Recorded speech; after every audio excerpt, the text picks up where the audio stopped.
Good evening. Welcome to the Bellevue City Council regular meeting for June 17th, 2025. Before we begin, I don't think there's anything I have to say, so let's do roll call. Great, thank you. Mayor Robinson? Here. Deputy Mayor Malakoutian? Here. Councilmember Bhargava? Here. Councilmember Hamilton? Here. Councilmember Lee? Here. Councilmember Neuenhouse? Here. Councilmember Sumadoria? Here. Councilmember Neuenhouse, would you please lead us in the flag salute? All rise, please. I pledge allegiance to the flag of the United States of America and to the republic for which it stands, one nation, under God, indivisible, with liberty and justice for all.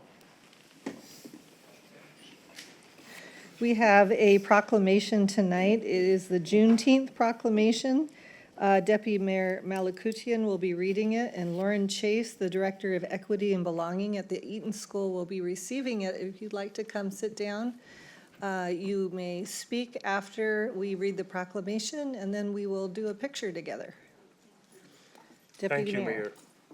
Whereas Juneteenth marks a pivotal milestone in American history as the oldest nationally recognized observance of the emancipation of Black Americans following the Civil War. And on June 19, 1865, more than 2 years after President Abraham Lincoln signed the Emancipation Proclamation, the last remaining enslaved American in Galveston, Texas, finally received word that they were free. And the celebration of Juneteenth honors the memory of the millions of Africans who perished during the transatlantic slave trade, and the countless others who endured generations of enslavement in the United States. And the legacies of slavery and systematic racism continue to shape the social, political, and economic realities faced by Black Americans today. And the city of Bellevue honors the Black members of our community who contribute to the richness, resilience, and vibrancy of our city, and recognizes the ongoing efforts to ensure that African American history is fully acknowledged as American history. And the Juneteenth flag will be raised beneath the United States flag on the evening of June 18, 2025, and will fly at City Hall through the morning of June 23, 2025, as a visible tribute to the resilience, history, and enduring contributions of Black Americans. Now, therefore, I, Mo Malakoutian, on behalf of Lynn Robinson, Mayor of the City of Bellevue, Washington, and on behalf of its City Council, do hereby proclaim June 19, 2025 as Juneteenth in Bellevue, Washington, and encourage all residents to reflect on its significance and join in our shared commitment to equity, inclusion, and justice for all. Thank you, Deputy Mayor. Lauren and Dr. Whitehead, welcome. Thank you. Thank you, Mayor, Deputy Mayor, council members, and city leadership. It is an honor to accept this proclamation on behalf of the Black community in Bellevue. It's impossible for my singular voice to encapsulate the voices of so many, but I hope that my brothers, sisters, cousins, aunties, and unks know that I'll do my best. This Juneteenth proclamation signals your acknowledgement of American history and the recognition of what it means to be Black in America. The 19th of June provides an opportunity to remember that Black hate persists, and also to celebrate that in hatred's face, we dance with Black joy. We increase Black resilience, we applaud Black excellence, and we lift up Black voices. Thank you, City of Bellevue, for welcoming the world and for knowing that our diversity truly is our strength. You remind us that building community is an ongoing and intentional act of collaboration.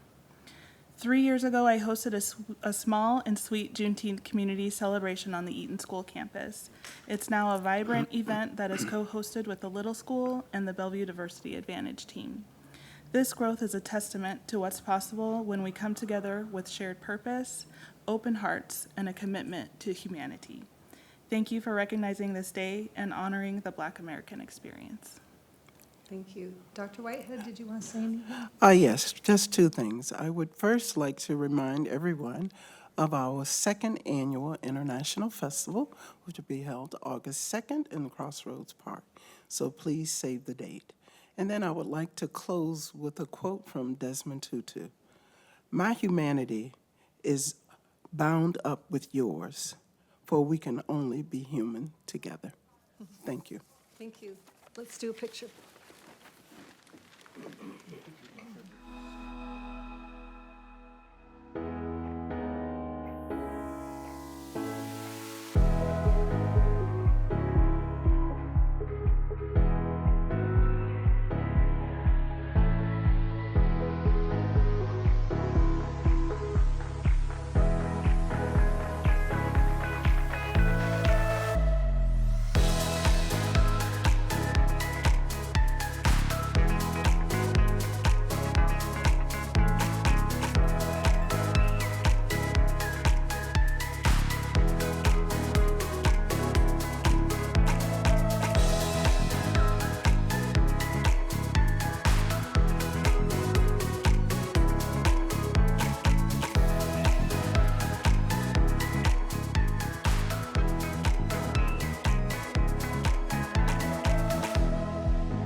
Is there a motion to approve the agenda?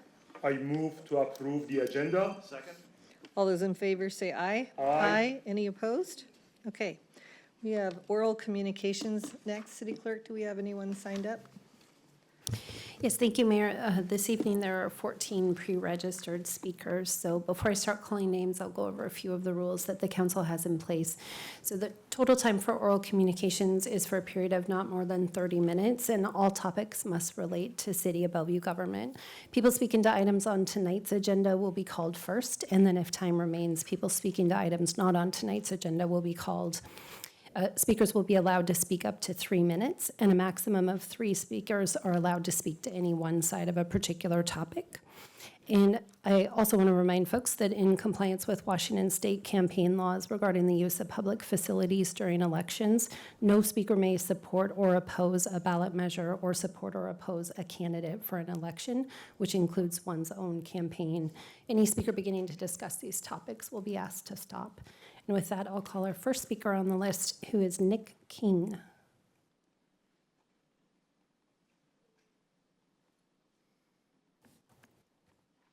Mr. King, if you're joining us virtually, could you raise your hand, please? Okay, and we'll move on to our second speaker, who's Patience Malaba, who is joining us virtually. Ms. Malaba, can you hear me? Yes, I can hear you. Can you hear me now? We can. Your time begins now. Thank you. Good evening, Mayor Robinson and council members. I am Patience Malaba with the Housing Development Consortium and co-chair of the East Side Housing Roundtable. I am thrilled this evening to congratulate you on the milestone of taking up the discussion you have before you on the Wilburton and possibly making it through the vote. And we strongly urge your vote in adopting the Wilburton Code, including the affordability requirements that is set at the 10% for 80% AMI with the different affordability options that you know are included for rental as well as ownership. And then we've watched keenly really on the key modifications you've been making around the transportation provisions, and we trust your leadership in making the right decisions to drive that work.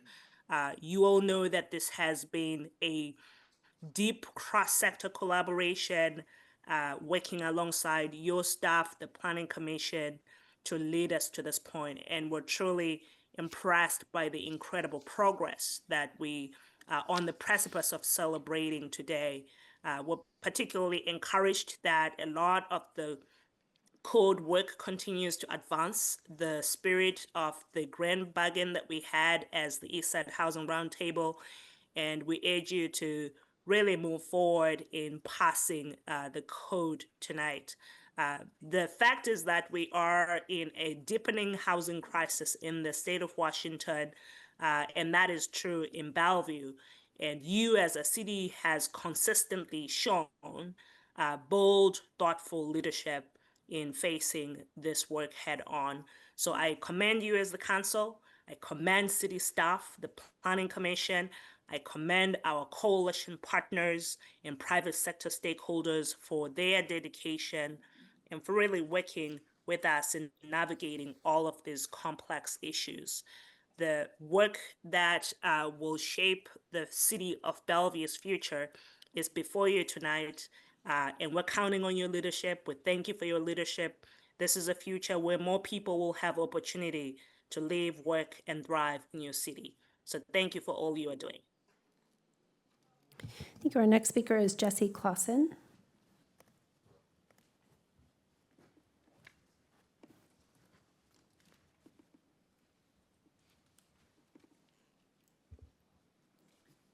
Mayor Robinson and members of the City Council, I'm Jessie Clausen.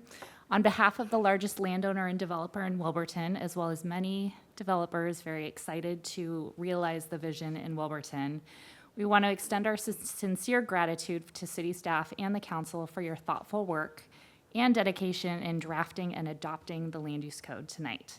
Your leadership has brought us to an important milestone, and we are proud to support adoption of the LUCA tonight, and we do want you to pass it tonight. We've been waiting for 10 years. As part of that support, we ask that you direct the following future and current actions. So there's a couple of future actions. I sent a letter this afternoon that we hope that you can direct. The first one is the MFTE supercharger. Wilburton is the first neighborhood in Bellevue in 30 years to adopt mandatory housing affordability. This is a significant policy shift that brings added financial pressure to projects. To ensure feasibility and encourage timely development, we urge the council to direct staff to advance only the MFTE supercharger option for Wilburton. This tool is not optional, it is essential. Without it, the ability to deliver housing consistent with the LUCA vision will be limited. We appreciate the council providing as clear a directive as possible on this matter to ensure predictability for developers as they start to go through the entitlement process very soon. The second is non-conforming issues related to master development plans. At the last council meeting, the discussion around the EHR position and non-conforming code implications was unintentionally misstated in the staff report. The current code language does not appear to reflect the council's, the chamber's, the EHR's intended outcome. So we request that the council direct staff to revisit this issue in the upcoming HOMA code updates. We don't want you to do it tonight. It's a complicated issue. Remember, we keep talking about Owajimaya as the example, ensuring that Owajimaya can be part of the MDP, but you don't have to change Owajimaya as the first phase. The way that we read the code today, as you will adopt it tonight, Owajimaya would need proportional compliance, and we don't think that that was your intention last time. So if you can direct staff to continue to work with everybody in the HOMA code on that, we would appreciate it. The other positions on items being discussed tonight, you have a staff report in front of you that provides you with a couple of options.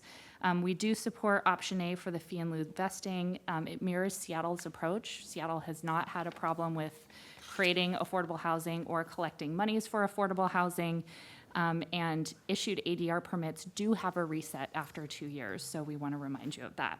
Flexible access corridor, option B, and we support the mayor's step back initiatives. So thank you.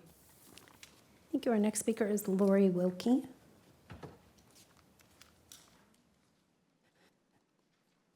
Okay, do not see Ms. Wilkie. Our next speaker is Julia Hodges.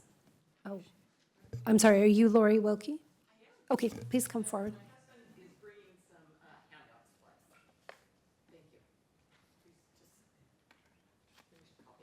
you very much.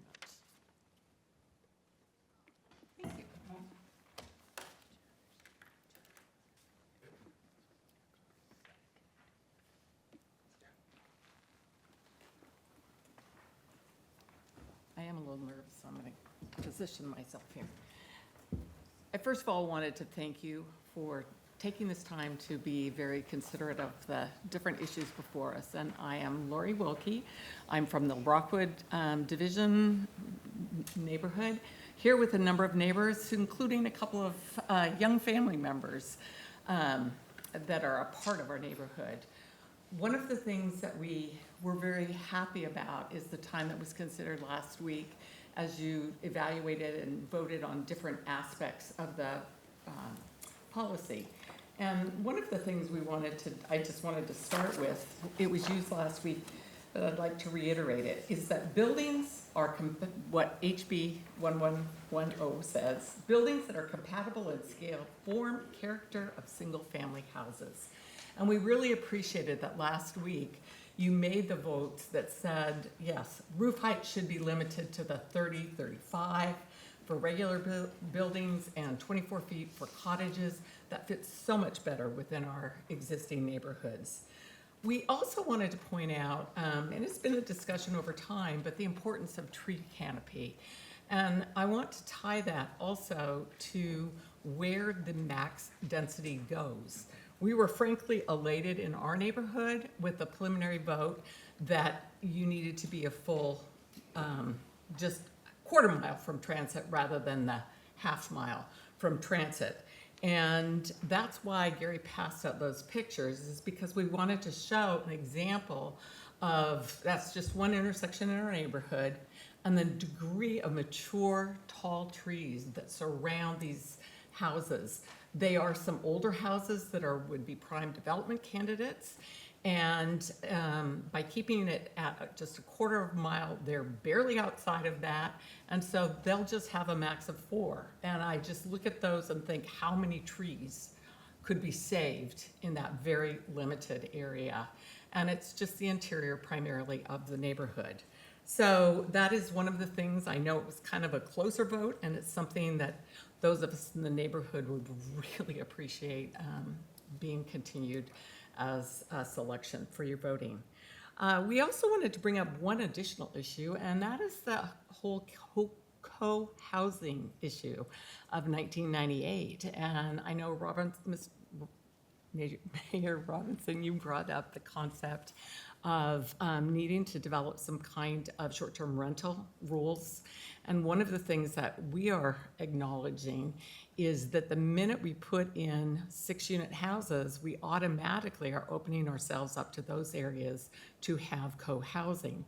But Bellevue does not yet have rules for co-housing, not for short-term rentals. Ms. Wilkie? Yes, oh, I'm sorry. Your time has expired. And If yes, you and can so that follow up is with our an last email, issue. Pardon me? Send us an email of your entire Okay. speech. We'd appreciate it. Thank you very much. Yeah, I thank you. appreciate your time. Thank you. Our next speaker is Julia Hodges.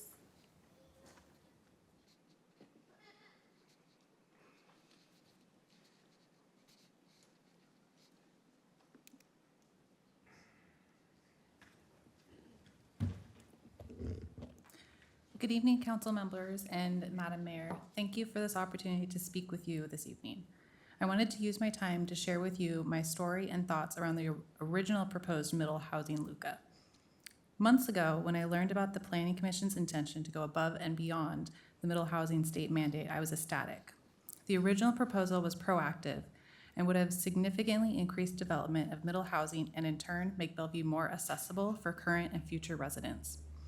Since then, I've heard many talks of being conservative, taking things slow, and testing the waters. Change is scary, but no matter what decision is made, things are changing, either to provide more affordable housing for the majority or to continue on the current trajectory and change for the worse, resulting in a Bellevue that only houses the wealthy. Bellevue is not a sleepy suburb anymore, and we need to act like it. Majority of the people who live in Bellevue cannot afford to buy a house in today's housing climate. There are no neighborhoods that are available for the middle or even upper middle class to afford to live in. I moved here a few years ago after college, drawn in by the parks, excellent schools, and the vision of raising a family in this welcoming community. Unfortunately, that vision faded quickly. My husband and I spent nearly all of 2024 trying to buy our first home. We searched across Bellevue, from Victoria, Ardmore, Lake Hills to Eastgate, adjusting our expectations over time. Eventually, our only requirements were pretty modest, 3 bedrooms and a 1-car garage. And even then, we couldn't find a single affordable option. We submitted dozens of offers, including on homes that needed major renovations, only to lose out to bids far above asking. Many of those properties are now being turned into oversized luxury homes.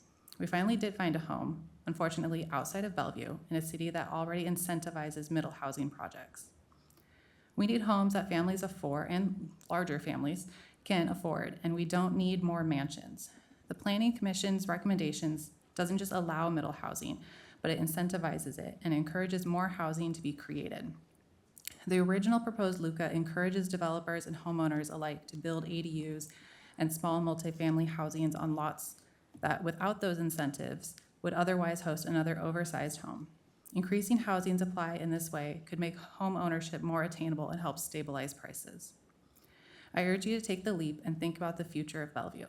If you don't want to spend the next 10 years fighting with constituents about proposed school closures or industry having a hard time keeping jobs filled, and so many more problems that would arise because everyone has left, you need to incentivize middle housing projects. Thank you. Thank you. Our next speaker is Ed Wang.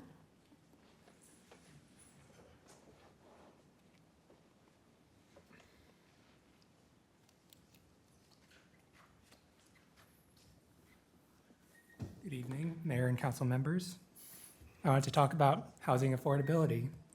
When I hear some of the discussions that have taken place, I'm just not sure the seriousness of the situation is really fully understood. According to Redfin, as of last month, the average price of a single-family home in Bellevue is now $2 million. Sure, there are some cheaper options. We built a couple townhouses in the last decade. Of course, we've decided that arterial roads are the only places townhouses belong, so I hope you're willing to raise your kids a couple feet from Bellevue Road. If you want to live in a residential neighborhood in Bellevue today, a single-family home at $2 million is the price of entry. But who exactly can afford a $2 million house? If you take that number, put it into a mortgage calculator, it'll tell you need an income of $500,000 a year to afford the median Bellevue house. There's a lot of talk about teachers, police officers, firefighters. We have clearly gone way, way beyond that. The professions that are being priced out of Bellevue include software developers, lawyers, physical therapists, small business owners, marketing directors, and electrical engineers. Even with 2 incomes, with 2 working partners, none of those professions can afford to buy a home in Bellevue today. Even doctors are priced out of Bellevue. On an average doctor salary of $350,000 a year, that's still not enough to buy the median house in Bellevue. So it's extremely concerning to me that we're still talking about the bare minimum, that we're still asking, what's the least we can do on affordability? How little can we act to secure our city's future? The questions we should be asking is, what's the most we can be doing to ensure affordability at every price point? What's the greatest number of homes we can create? Because everybody needs a place to live. That includes our teachers, police officers, and firefighters. That includes our physical therapists, small business owners, marketing directors, and electrical engineers. And call me crazy, but I think our doctors should be able to afford to live in Bellevue as well. Thank you. Thank you. Our next speaker is Pooja Tirupathy.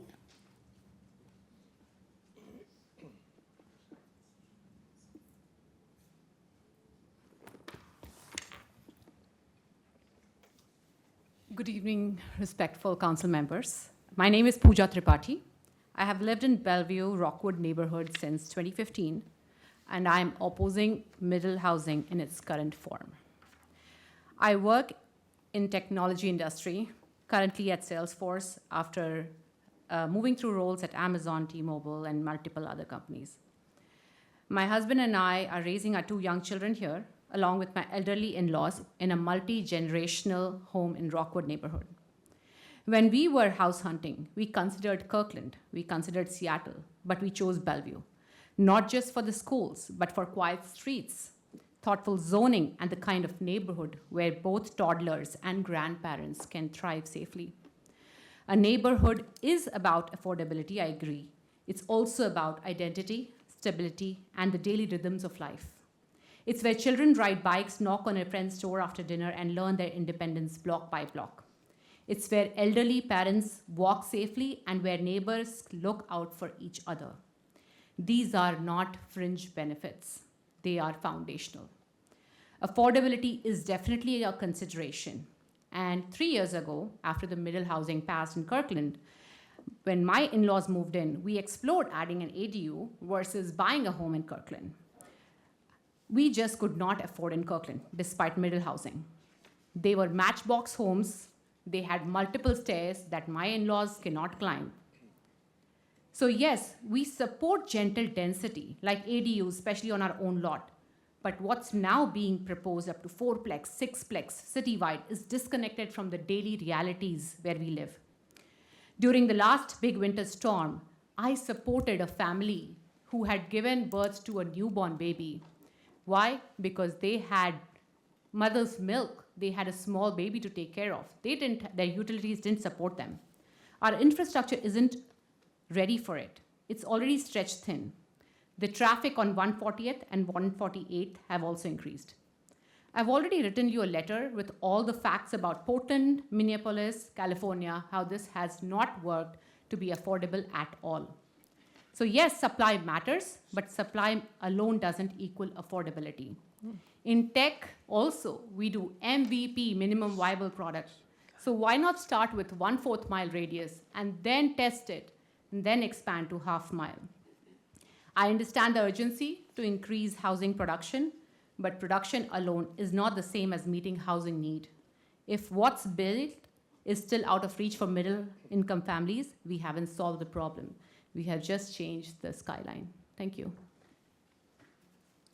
Thank you. The next speaker is Joe Kunzler, who's joining us virtually. Mr. Kunzler, can you hear me? Yes, can you hear me? Yes, we can. Your time begins now. Mike, thank you for your public service. This evening, I want to begin by thanking the Bellevue City Council and staff for reading and heeding my emails the past week. As Operation Vanessa Spear kicks into high gear, I can assure Bellevue that you may be the second best city in the Sound Transit pod, but that's only because Redmond has President Vanessa Kritzer, Redmond Link, Vice President Jessica Forsyth, Microsoft, Redmond TV, NFL workhorse of a mayor, and Angela Burney. Maybe at 30 days, we can have you grab autographed posters of the Redmond City Council to hang on your walls next month, especially the Angel President, who right now is leading the Forces of Freedom to stand up to Alex Zimmerman, the same monster that thankfully you just excluded. We're going to get back to that. But I ask you stop what you're doing and say a prayer for all the coalition forces, especially President Kritzer and her Redmond City Council and the Redmond Police, who are about to confront Mr. Zimmerman in about a half hour to protect all of us. This is the Israeli military is confronting Iran to protect all of us. Mr. Kunzler, can Yeah. I direct you to speak only to issues that are pertinent to the Bellevue City Council, please? Yes, ma'am. Thank you. And I will get right to that a little faster for you, ma'am. Thanks for saying something. I am deeply concerned that while Zimmerman is thankfully excluded from the city council, the boards and commissions are still a free fire zone for him.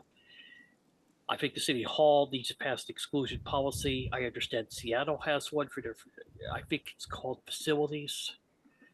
And I would encourage Bellevue to adopt the same. I'm seeing a lot of concerning behavior when I fire up Granicus and see his or appearances at Bellevue boards and commissions. This is clearly against the intent of the Public Meetings Act. It's against the RCW and campaigning, et cetera, et cetera. So I'm going to ask the council speed up getting that done for your good, for the good of those volunteers. I should know because I was a volunteer on a similar board and commission for transit. And I have to tell you, I'm thankful I never had to deal with Mr. Zimmerman directly like that. And because I don't know what time I've got left on my Zoom screen, I'm going to wrap up my remarks here. Thank you, Mayor. Damn it, Mayor Robinson, for your interjection. It was much appreciated, and I appreciate you as well. Thank you for all you do. Thanks. Thank you. Our next speaker is Janice Hine.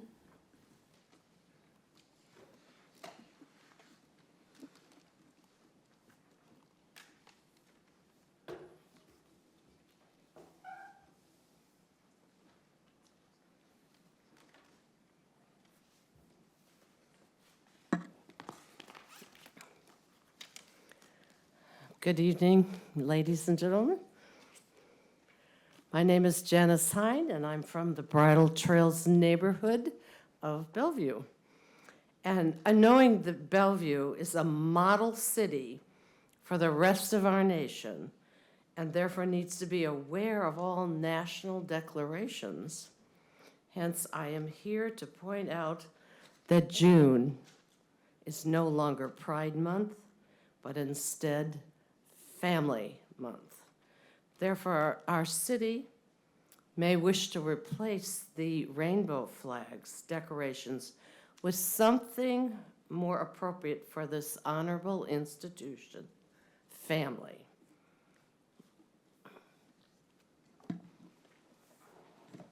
Family. I thought you might like to hear what others have said concerning the importance of the family unit. Robert Francis Kennedy said, "In my judgment, one of the basic reasons we have crime, lawlessness, and disorder in the United States has been the breakdown of the family unit." William Makepeace there says, "As are families, so is society. If well-ordered, well-instructed, and well-governed, they are the springs from which go forth the streams of national greatness and prosperity, of civil order and public happiness." And my last quote is from Pope John Paul II. "As the family goes, so goes the nation, and so goes the whole world in which we live." Thank you. Our next speaker is Alan Huang.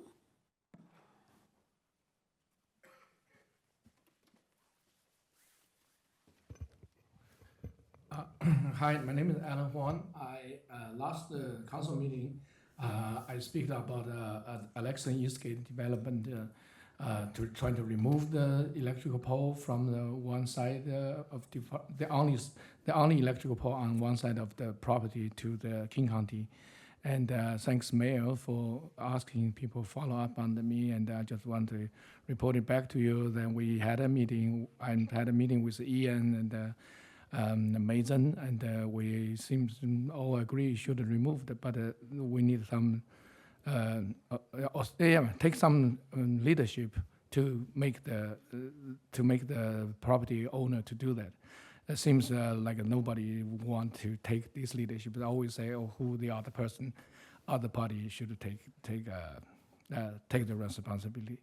So this project is still going, and we are still talking. But I would really think if the city council or whoever want to see, I'm willing to take you there to look at it, to present the case on the spot. Okay, that's topic one. And the topic two is, last time I saw you voting on this, the height of the building from 38 reduced to 35 feet. I don't understand why.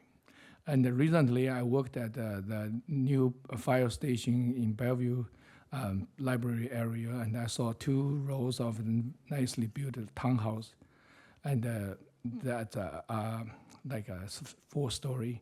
But bottom line is, but first floor is the garage, and the 3 to go there. And I think it's very nice because if you right now we talk about take away people's cars, but before the public transportation was fully implemented, I guess it's very hard. Also, take away people's cars take a lot of fun away from those people. So I would consider the council to reconsider why you have such a strong against the building a 4-story. I mean, for this one, it's an excellent example for the people to get more density there, and they're close to the transportation. Everything is right there. The 4-story, it's fine. You got a 3-story living and one story to park your car, and then you park your car along the side of the street, make a lot of headache. I mean, make your street very congested, very hard to drive. Okay, thank you. Yes. City Clerk, would you mind contacting Mr. Huang and encouraging him to send an email to the council regarding the first item that he brought I up? will do that. Thank you. Thank you. The final speaker on our pre-registered list is Neil Molnick.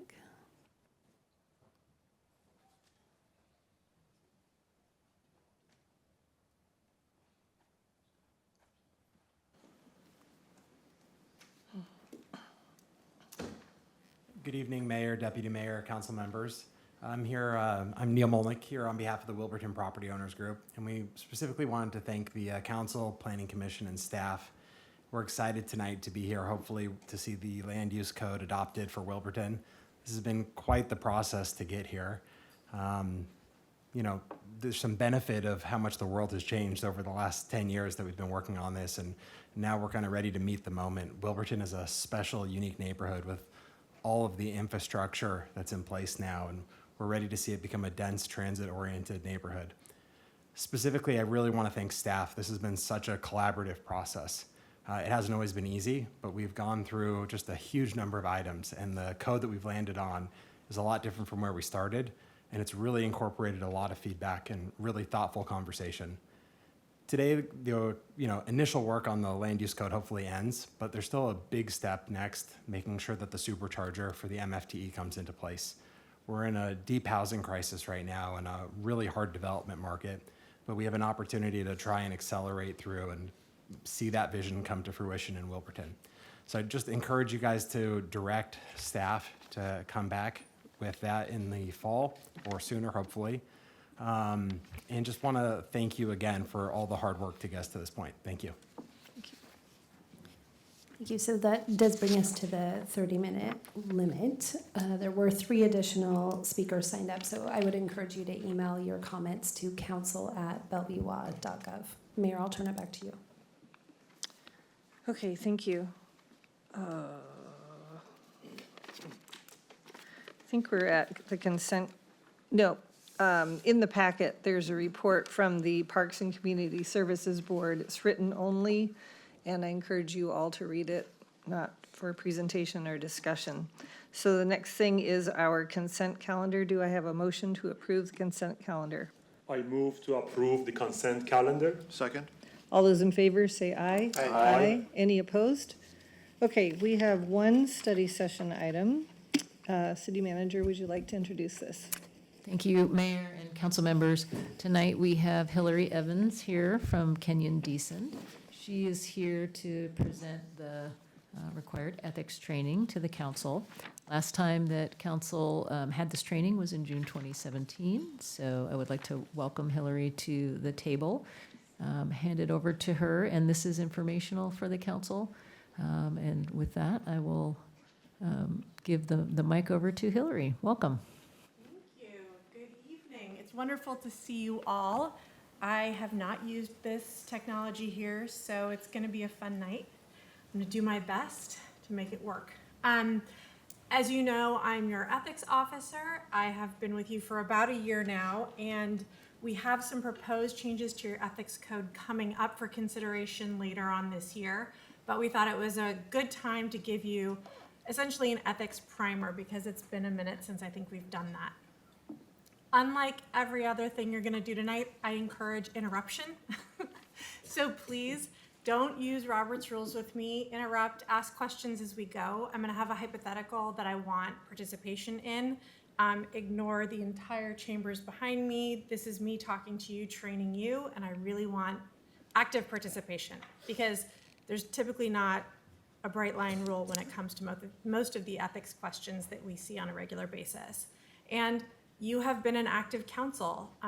I have already answered a few questions for some of you and have given my opinion in some instances. So I like to be able to participate this way. And if we're considering making changes to your code, now's a great time to suss out whether you like your code and the issues with it, and whether it's close enough to state law, whether you want to go further, whether you want to rein it in. So be thinking critically, please ask me questions. And if you don't like something, say it, and I'm going to write it down on this computer. how it worked. This is so exciting. So we've got the RCW and we've got your code. We're going to start with the RCW, and that prohibits certain actions and interests. You are not allowed to use your position to secure special privileges or exemptions under state law. You are not allowed to give or receive any compensation, gift, gratuity, or reward under state law, very vaguely defined. You can't accept employment or engage in business that would require you to disclose confidential information that you have obtained through your position as a council member, and you can't disclose confidential information gained by reason of your position. We all know that that especially applies to things learned in attorney-client privilege communications or in executive sessions. And I'm sure you've all been counseled every time you enter into an executive session that one has special conditions. Your code is a little bit different. So under your code, you may not misuse your public position or resources. You can't, this is a different one. You can't represent the city to third parties. You can't solicit charitable contributions from your Bellevue employees. And you can't receive gifts and favors. Now, in your code, interestingly, you have a lot of very specific criteria, and you have a $50 threshold, which is really nice because it's a bright line rule. Interestingly, the RCW does not have that $50 amount. That $50 amount under the RCW applies to state employees, specifically not city employees. So you sort of borrowed regulation from the RCW that applies to state actors, and you've applied it here. Arguably, it's not a one-for-one exchange. I like the fact that you're making a specific bright line rule, but I don't think it's going to be exempt in every circumstance. And when we talk about changing your code, I want you to consider whether or not you can think of situations where $50 is still too high to receive a gift. Your code's written really well. It exempts flowers, which I love. If someone gives you flowers, that's not a bribe. The lawyer in me wants to take it down a very different road where you're given very expensive bulbs or something, but I think generally speaking, that's correct. I think having a rule that has illustrative examples is very helpful because these rules are very gray. So I like that. But I think it is important to think about the gifts and favors provision because it does deviate from state law in an interesting and different way. I represent a lot of cities in the area, and some do use the $50 threshold, but most don't because of that state actors prong. And then again, you're not allowed to disclose confidential information learned through your position. So same but different. The city of Bellevue goes a little bit further than state law, which is what we like to see. We like to see our ethics a little more rigorous than they need to be. But I'd be happy to answer any specific questions you have about any of these. I know these are big, broad areas of the law, and I'm happy to discuss any one of these if it's of interest. Otherwise, I'll just keep plugging along. I will make you speak at some point, so. Okay, conflicts of interest. This is one that I see on a regular basis with a lot of my city clients, and this is one that I know that you have all encountered. We're talking about contracts here, and we're gonna start with the BCC. So officials shall not participate in quasi-judicial or site-specific land use decisions, purchase or condemnation of property, city decisions involving a grant or a contract, and that's where it always happens, right? A contract in which any of the following has an interest. You, your relative, someone with whom you reside, so a roommate, or an entity in which you serve as an officer, director, trustee, partner, or employee. This happens all the time. And luckily you're in a big enough city that it's more rare for you, but I represent small cities with a population of 2,000, and most of their council members have conflicts with most of the contracts coming their way because the towns are so small. So your brother is inherently gonna be the guy who supplies the rocks from the quarry, and your mother is probably gonna be employed by the city as well. So you have a big enough city that this doesn't arise a lot, but you can expect it to arise pretty frequently. Something to think about when you're talking about potential conflicts of interest when it comes to contracts. You think about all the money that Bellevue gives away to all the different organizations out there, all the partnerships that you have, whether they're financial or not. Sometimes the biggest problem when it comes to a conflict of interest is the appearance that there's a conflict of interest. So maybe you just have a very close partnership with the foundation that you haven't funded in 10 years. There's no actual active or ongoing contract with them. And you're asked to serve on their board. Can you? Probably, but is it problematic? Every time you talk about them in a council meeting, are you gonna have to distinguish which hat you're wearing? It can be tricky. So sometimes the appearance of a conflict is just as troublesome as the conflict itself. There are personal risks to your political personalities as well. Sometimes media, if they have a bone to pick with you, they'll pick that topic because it's an easy one. And sometimes auditors, very rarely, but sometimes auditors will pick up on it too. So what's the right thing to do? Well, that's why you created the role of the ethics officer. If you ever have a question, please feel free to reach out to me or your city attorney who can direct you to me. The goal for any of these conflicts, you're not a bad person, you're a great person, you're a very involved community member. It's a wonderful thing to be that actively involved in your community and have so many roles where you're involved in your community, but we need to deal with it appropriately. And by the way, this BCC is very similar to your RCW, so at least that's clean. So if you think you have some sort of conflict, usually there's a remote interest exception that will apply. And your code uses this. This is cribbed right out of state law, but your code references this. So there's 4 ways that your interest could be remote if you have one of the conflicts that we just talked about. You're either a non-salaried officer of a nonprofit that's contracting, so usually receiving LTAC or grant funding, some kind of transfer of funds from Bellevue to that organization generally. You are an employer agent of the contracting party, so you're a janitor at Boeing and they just got a huge grant. Does that count? Well, maybe if you get fixed wages.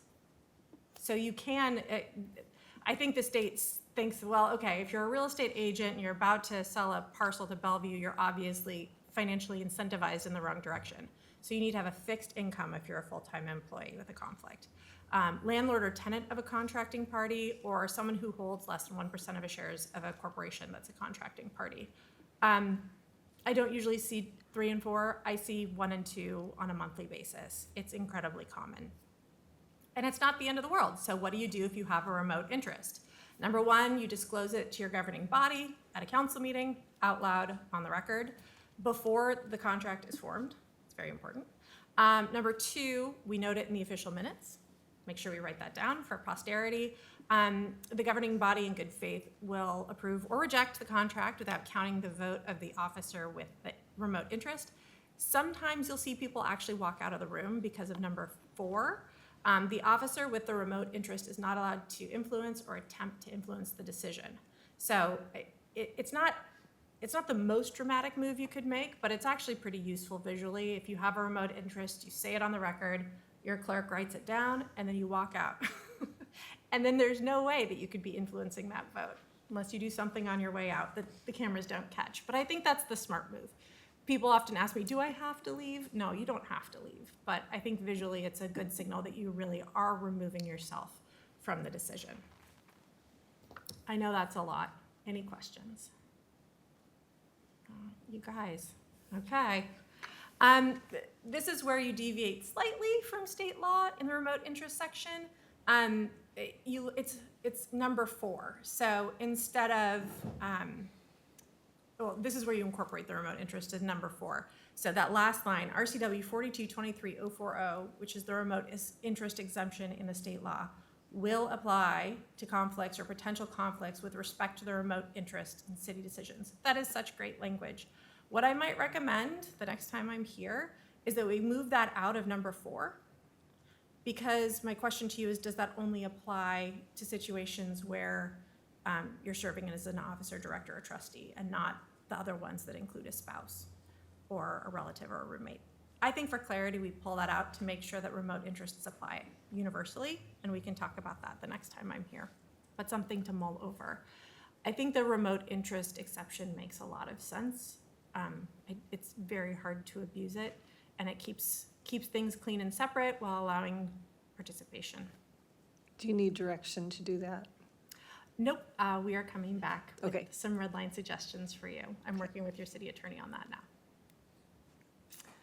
Okay, I have a hypothetical, and I had to search high and low for one that probably no one's heard of before, so bear with me, and I will require answers. So a guy named Runyon owns a rock quarry, and I told you I deal with small towns, so do you have a rock quarry here? No. No, I didn't think so. Do you? Oh. We have one in this Okay. car. A fellow named Runyon owns a rock quarry outside of Raymond, Washington.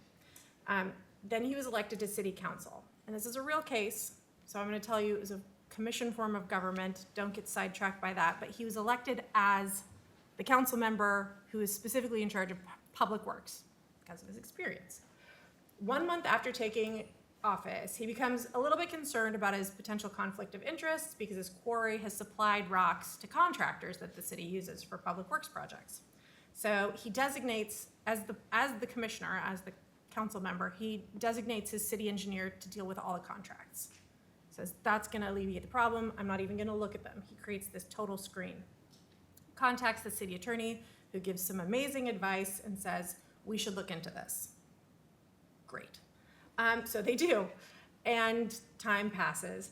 And it turns out that before he was elected, Runyon's rock quarry did sell concrete to several city contractors. And this is in 1998, and the sums are in the $50,000 range.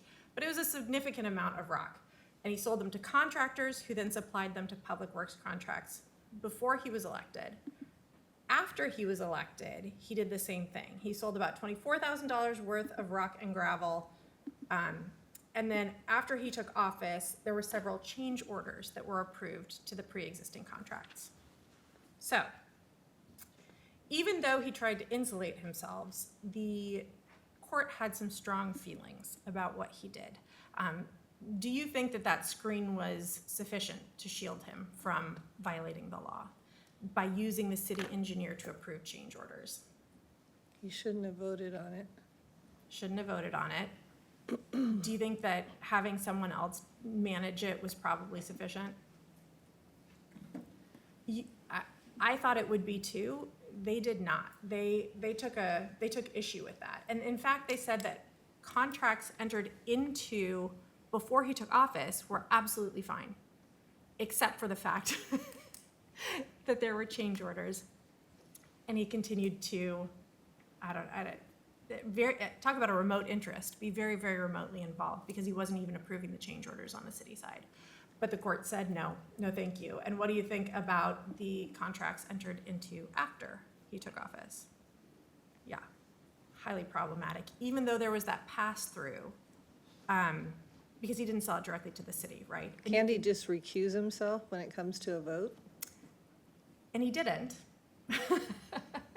But he could have.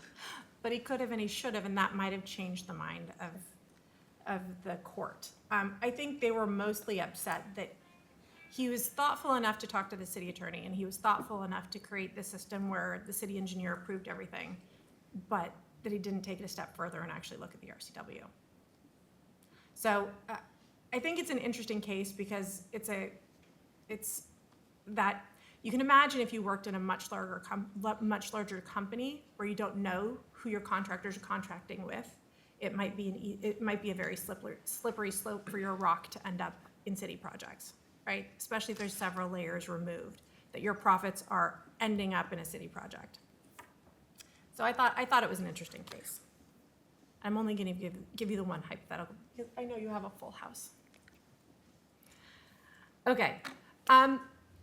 This goes back to my first slide, but public facilities and resources. I know election season is coming up, so this is always a hot topic. People ask me about this a lot. RCW 4217A555 and your code are very similar. They prohibit the use of facilities to directly or indirectly support campaigns for election or ballot propositions. So when you're campaigning or in the middle of campaign season, if you're unopposed even, make sure everything you touch is that it relates to anyone's campaign, not just yours, is done outside of this building. Different email. I don't want to go down the social media rabbit hole today, but if you don't have 2 Facebooks, you might think about creating 2 Facebooks so there's no overlap. I've seen some people create council member election Facebooks and then a personal Facebook and then maybe like a city run Facebook. I don't know. There's a lot of social media happening. But I think that the thing that you should keep in mind is everything electronic or physical should be separated during that period of time, especially. Remember that use of your meeting time right now could violate the RCW. So if you're standing up and talking about something that begins to sound like a stump speech, rein yourself in. I know it might be hard. There are exceptions. So a governing body of a municipality can, and you probably have, express a collective opinion on a ballot measure. You know, we authorize the mayor to support, sign a letter supporting ballot measure 101, whatever that is.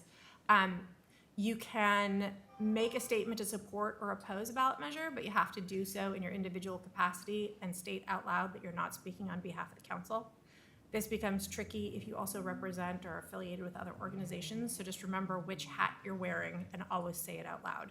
I'm not speaking on behalf of Bellevue's council tonight. I'm here as an individual to support Bob Ross. Activities of public agency that are part of your normal and regular conduct are always fair game.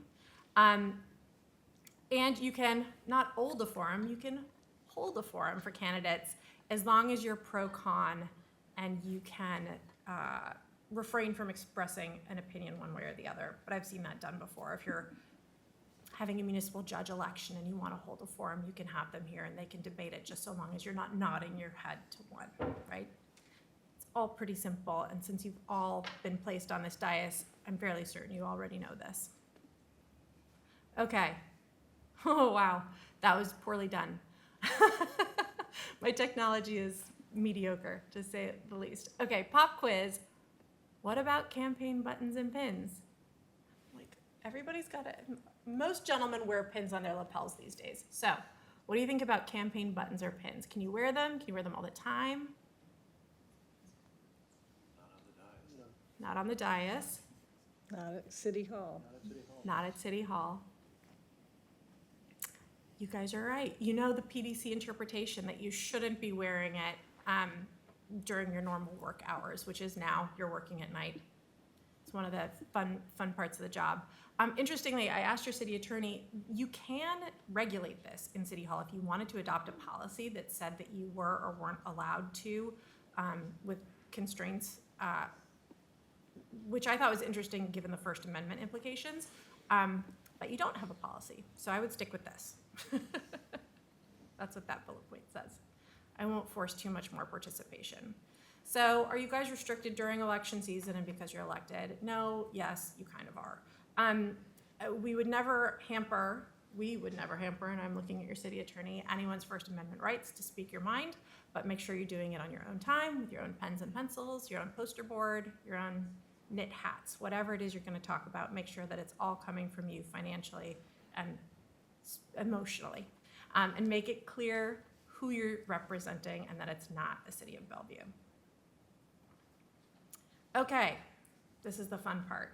What happens if you violate some of the use of facilities or election laws that I just cited? It can be up to $10,000. It can void the election that you're interfering with, and it can confuse and erode the public trust, meaning I shouldn't say nobody. A lot of people these days like to call conspiracy. So don't give them any reason to. Okay, I told you I'd keep it quick. I talk really, really fast, and I know you have a full house. So do you have any questions for me or any direction for me? I know that we're going to come back to you shortly, working on a few red lines, and we can talk about them in great depth at that point. But is there anything that tickled your fancy or that you want to talk about or you want me to think about? Question. Mhm. You mentioned RCW and BCC. Mhm. If it's BCC, we don't need to do other CW, right? We can ignore RCW? That is a really excellent legal question. You're supposed to do the one that's the most narrowly tailored. So if your BCC is more restrictive, you have to do the BCC. Which is why it's really helpful if they align, but I don't have a problem with, for instance, you identifying flowers as an appropriate gift. Thanks. Any other questions? Okay, great. Thank you so Lovely. much. Thank you. We are going to take a quick break. We're going to come back at 7:15.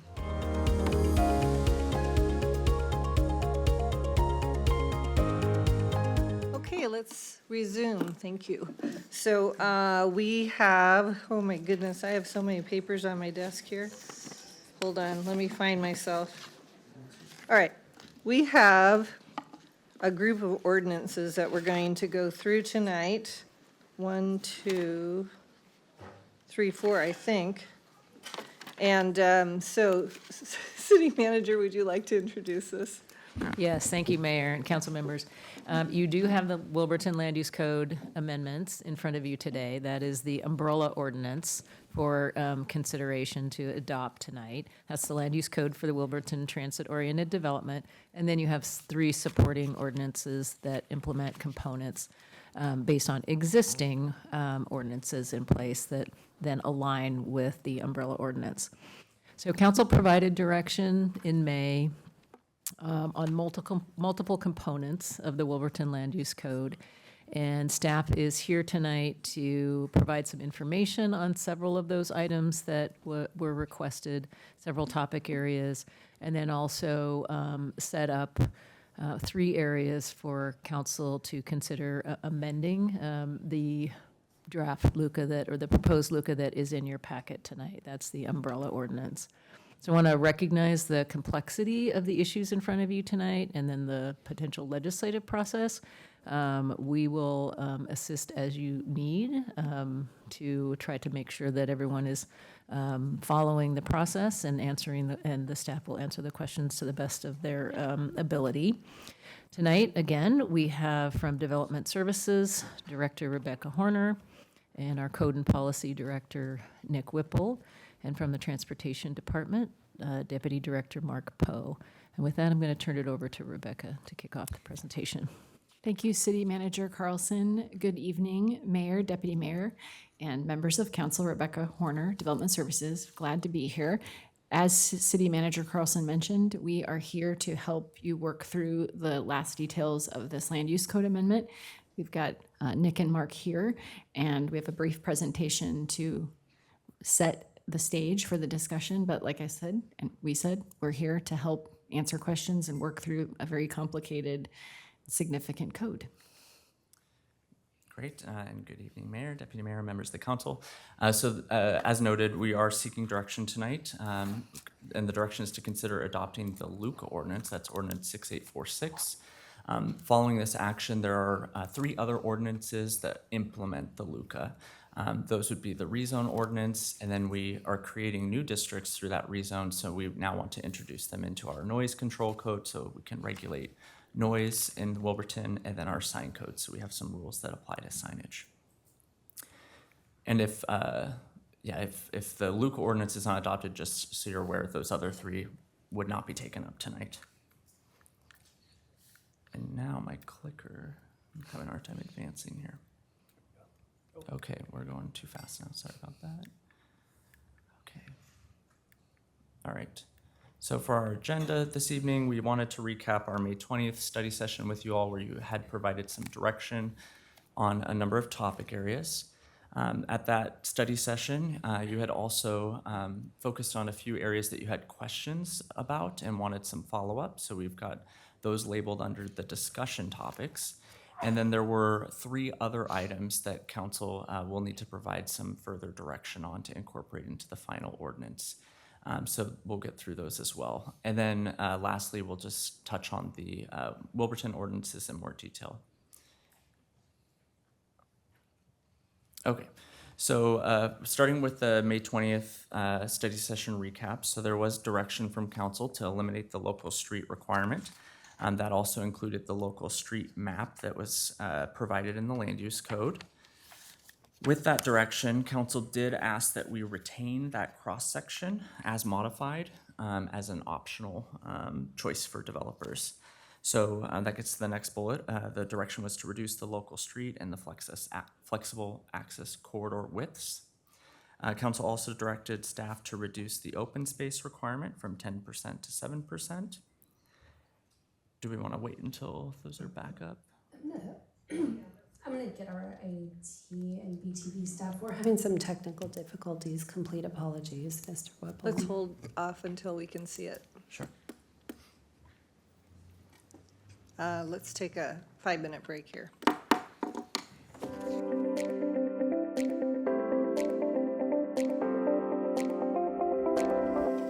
Okay, sorry for that delay.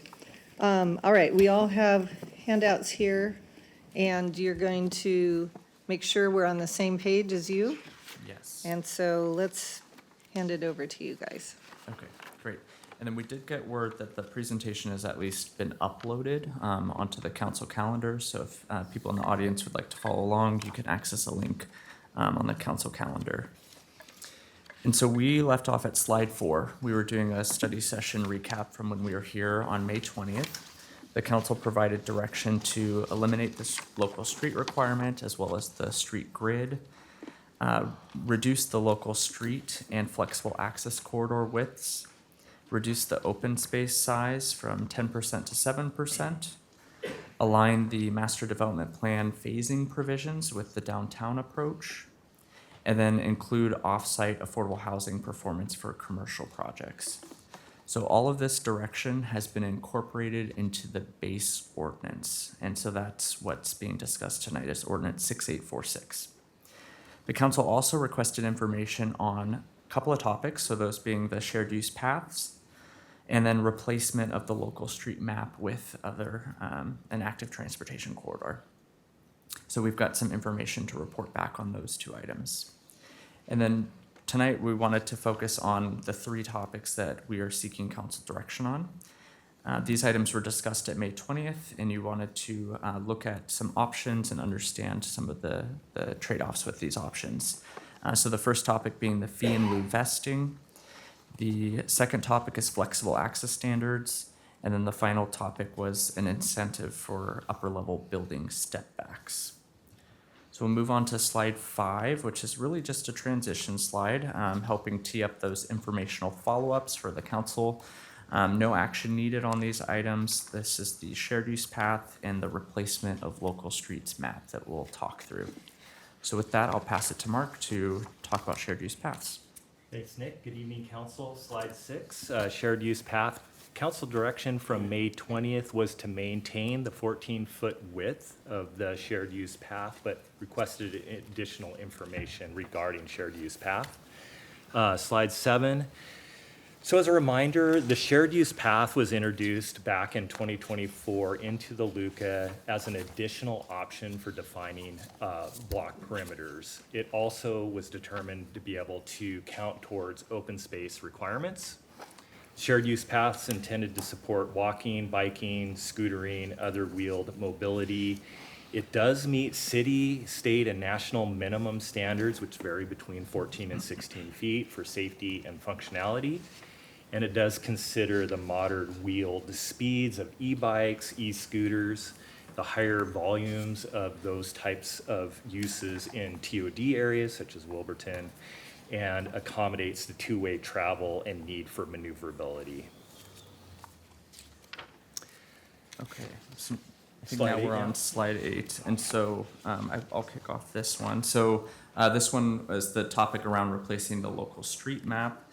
So you'll recall the Planning Commission recommendation that was discussed on May 20th was retaining the street grid that's shown in the figure that's on the right of the slide. It's figure 20.25R 020C2, if you're following along in the code. The intent behind the local street grid was to help support and establish a grid and promote the walkability within the area. as well as provide some of the access, particularly on those properties that don't directly connect to arterial streets, making sure that those properties could be assured some public dedicated right-of-way to access their site. We also noted that in addition to some of the walkability aspects and creating smaller walkable blocks, it also supported the eco-district concept. The city did begin to look into lead programs for cities and communities. That was formerly the LEAD Neighborhoods program. And that was a framework that really rose to the top as something that we could potentially pursue. Within that program, it was really important that there's an emphasis within the TOD on walkability and bikeability in order to get that kind of scoring right. So that was also another kind of supporting rationale for the local street map and the recommendation. And then now we'll move to the council direction on May 20th, Mark. Yeah, was to remove that local street map, but to retain the local street cross-section as an option for developers should they choose to have a street with a little better scale or on-street parking to activate spaces. And I want to just step back, provide a little more detail of the street system for Wilburton in general. It really starts with the arterial street system, the Northeast 4th extensions, 120th Phase 1 to Northeast 8th, 116th. Along with mass transit options such as the 2 line and the B line, that's what really provides the mobility for the city to consider an upzone of this area and really supports it. The local street network in turn provides a different function, that's to provide connectivity into and within that neighborhood itself. So back when the CAC was looking at local streets, a little larger network than you see on your slide here. Some pushback on that, a little bit of conflict with the East Trail. It got scaled back through the Planning Commission process, got scaled back a little bit further to what you saw on May 20th. Direction was to eliminate it from that point forward. That leaves the flex access corridor as the main vehicular street for Wilburton. It is a private street, and the width is subject to further discussion and your direction coming up further in the discussion presentation tonight. So the ask was to further discuss the potential for replacing this street map with, instead of using a local street, active transportation corridor. And as a reminder on that corridor, that's a 20-foot wide paved surface for peds and bikes, wheeled mobility, and emergency access with 2 5-foot amenity zones on either side for a total of 30 foot. Next slide, please. That would be slide 9. Some of the limitations of the active transportation corridors in that context is it really reduces development flexibility. Most developments are going to need vehicular access for delivery services, emergencies, parking. So that would be difficult to limit some of those block faces to not being able to provide that vehicular access. Also, it would, in cases, possibly landlocked parcels to not have vehicular access at all, as kind of Nick alluded to earlier. So again, the staff recommendation, don't replace the map. It's really difficult to replace the local street because you kind of get it all with that. You get vehicles, you get pedestrians, you get bicycles, you get public maintenance and enforcement as well. Fortunately for peds and bikes, in terms of trunk line movement, we have really good options for Wilburton. North-south trunk line for peds and bikes, obviously the East Trail, fantastic facility. In the east-west direction, we're also developing, as you well know, the Grand Connection. That'll serve those purposes. Nick? Okay, so now we're moving on to slide 10. So these are the topics that are requiring some council direction. And these are also the topics that we have options included for these. That's included in the packet as attachment B. And the 3 discussion topics with options are fee in lieu vesting, flexible access corridor dimensions, and then an incentive for upper level building step backs. So going into slide 11, this is the first topical area. This is for fee in lieu vesting. At the May 20th meeting, council is considering allowing fees to vest at the land use application rather than at the building permit issuance, which is our current policy. At that meeting, council was interested in looking at some date options as well as some real examples of what this might mean in terms of impact. So we've provided two examples. One's an office project, one is a residential project. We've also taken a look at the average processing time during the period of 2019 to 2022. This was a time where Development Services was reviewing a high volume of applications, and developers were also quite motivated to get to construction with their projects since the economic conditions were a little better than what we're seeing today. That's an understatement. So with that, the example of the office project is 500,000 square feet. This is a 20-story office building. And if we assumed the commercial fee in lieu rate of $16.50 a square foot, and also assume that it took about 2.5 years from the time they applied for their land use application, the design review, to the time they were issued a building permit, that's two inflation cycles that would have passed during that time.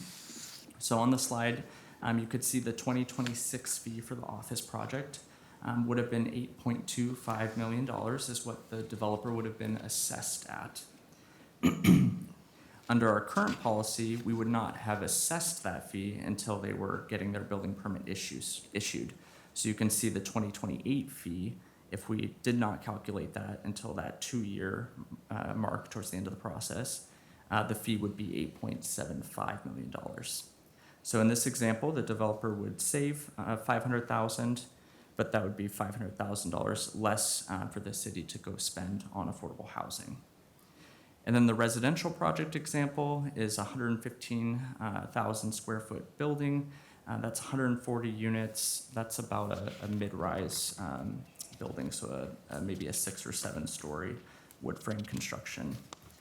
And if we assume the $13 a square foot rate, we were a little faster on these types of projects, so 2 years rather than 2.5 from the time it was submitted to building permit issuance. You could see the 2026 fee is $1.495 million, and the 2028 fee is $1.586 million. So in that example, the developer would save about $90,800, with $90,800 less for the city collecting towards affordable housing.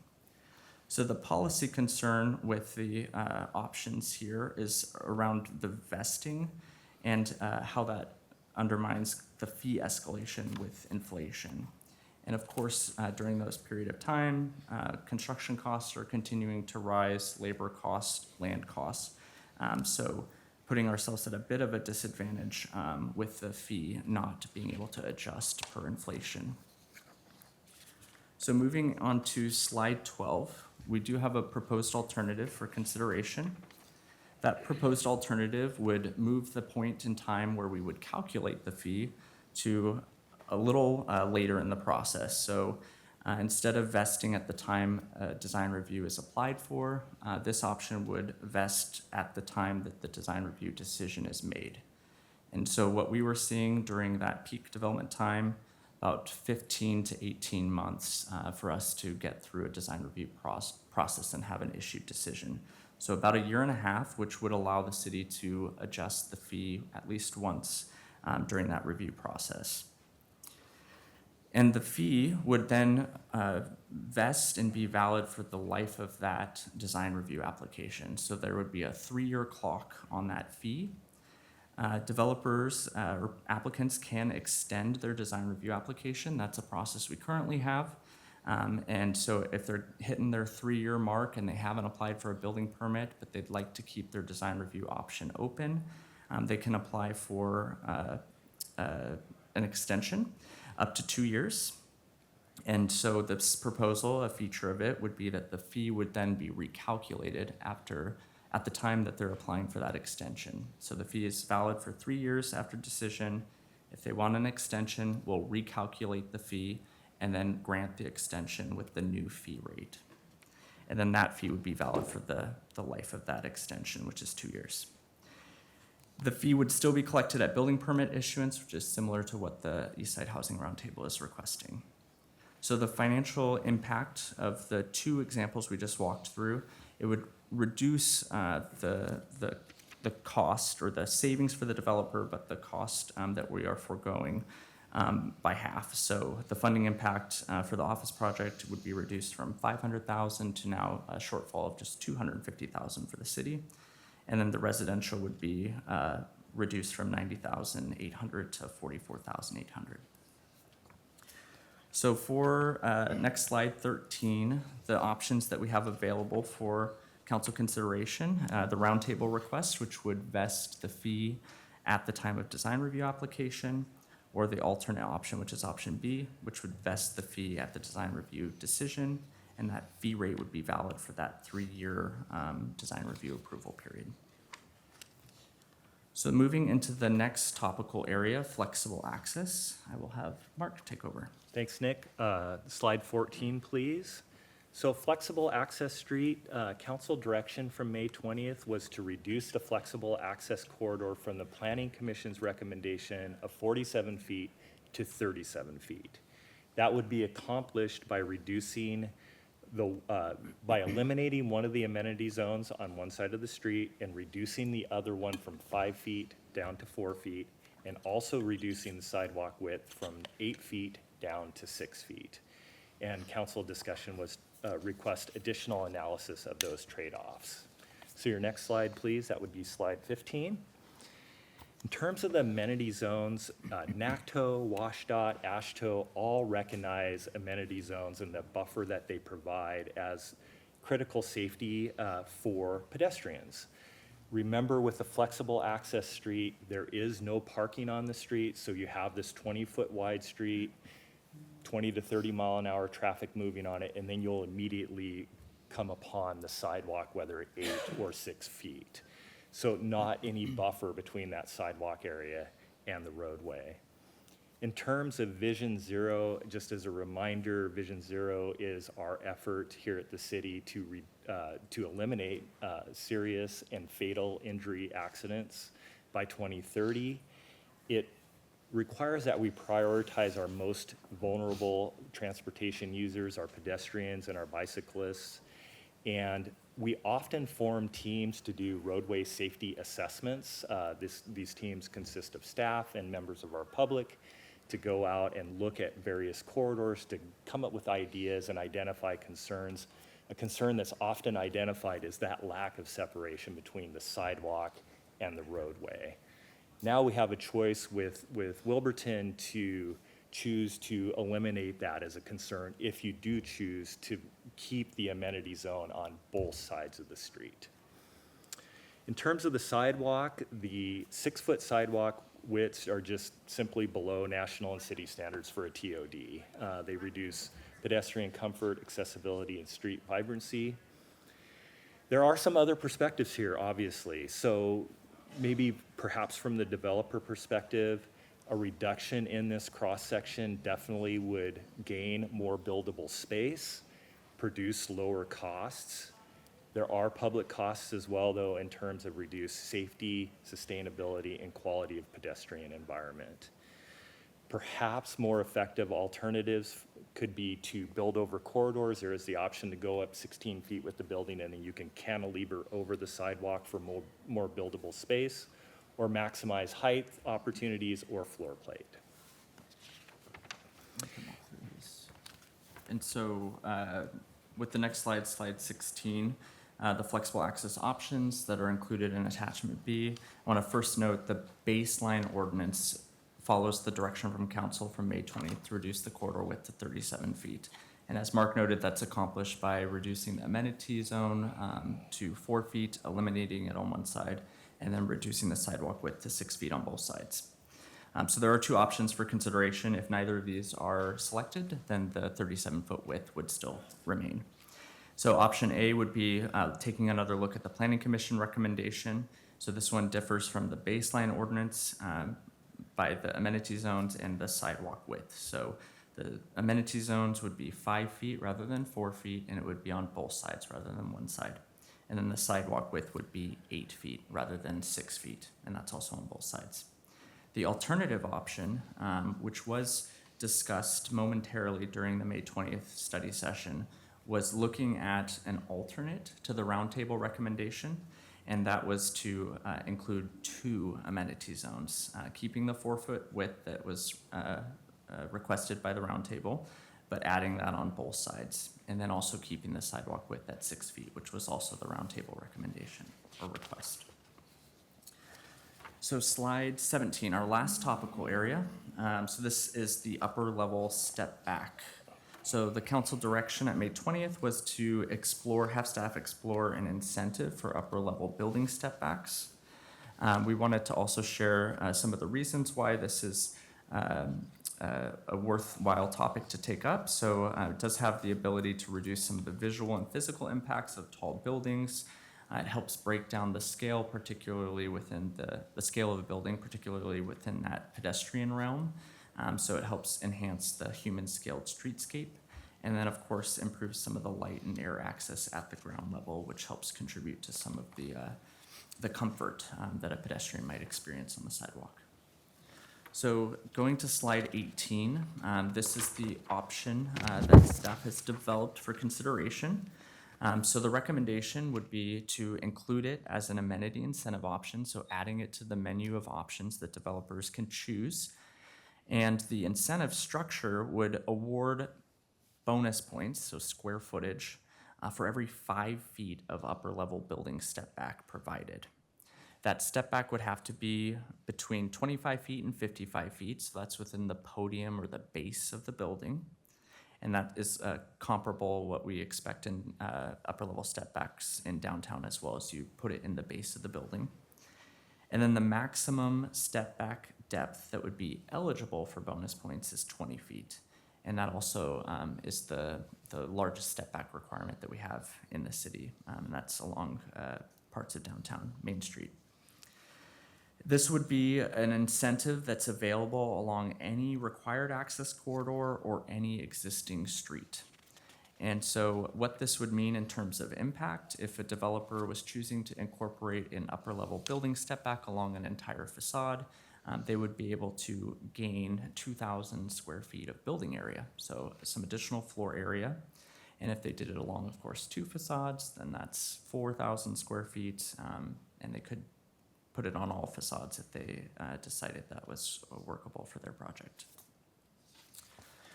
So that concludes the options for discussion. Slide 19, we wanted to just cover briefly the different ordinances in front of you tonight. Let's just stop here. Sure. If we can. Yes. And just go back to, we're just on ordinance 6846, the umbrella ordinance. We've got 3 things at least to discuss. I would like to kind of open this up for discussion. And I think last time it was helpful for us to kind of give a value statement or what our goals are in making our decisions tonight. So I'm going to just start us off quickly here and just say, you know, I had goals that I wanted to accomplish with Wilburton, and they've been consistent throughout this whole process. And number 1, it was to be sustainable. And by sustainable, I mean that we had trees, we had green infrastructure, and it didn't require a car to exist there. And that it be equitable. And for me, that meant it's affordable to all incomes. There's a range of affordabilities, and that people have choices as to where they can live. My goal was to have a walkable, bikeable, affordable, accessible, and a safe environment, that people would draw people there, that they would enjoy. I think Old Bellevue is a really good example of a neighborhood that draws people in, and for many different reasons, but mostly because people are happy when they're there and they're having fun. And so I think it's important to have all the things that make it achieve the goals that I set out. So that's my goal. I don't have any questions. I had like 100 questions going into the meeting tonight, but you did such a nice job of this presentation, and you kind of answered everything I was going to ask. So I don't have any more questions. And so with that, I'm going to pass it over to the Deputy Mayor. Thank you, Mayor. Well said. I don't have anything else to add. I think you described the vision and the whole goal of Wilburton. The only thing I can add is when we were doing comprehensive plan, we had 4 options: alternative 0, 1, 2, 3. The reason we went with alternative 3 it was to give the maximum density possible, but at the same time keep all of those other goals that you mentioned, the walkability, welcome, TOD, and all of those. So that was one of the main reasons why we went with alternative 3 with the maximum density to get some of those goals that you very nicely mentioned. Thank you, Mayor. Okay, Councilmember Hargaba. Yeah, thank you, Mayor. You know, I've said this before, and this is because we're at this point where we may drive adoption.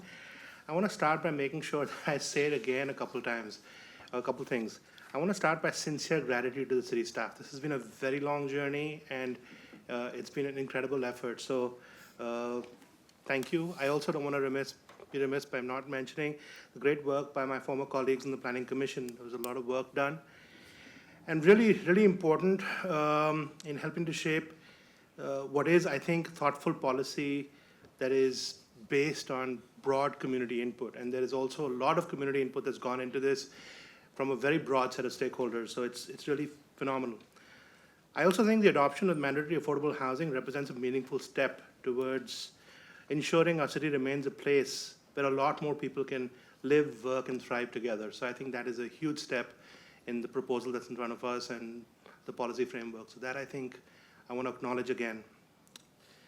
This has not been a simple process, and like all complex policy decisions, it has required careful deliberation, broad engagement, and I believe it helps surface both concerns and ideas that have helped shape the policy that folks have provided input into.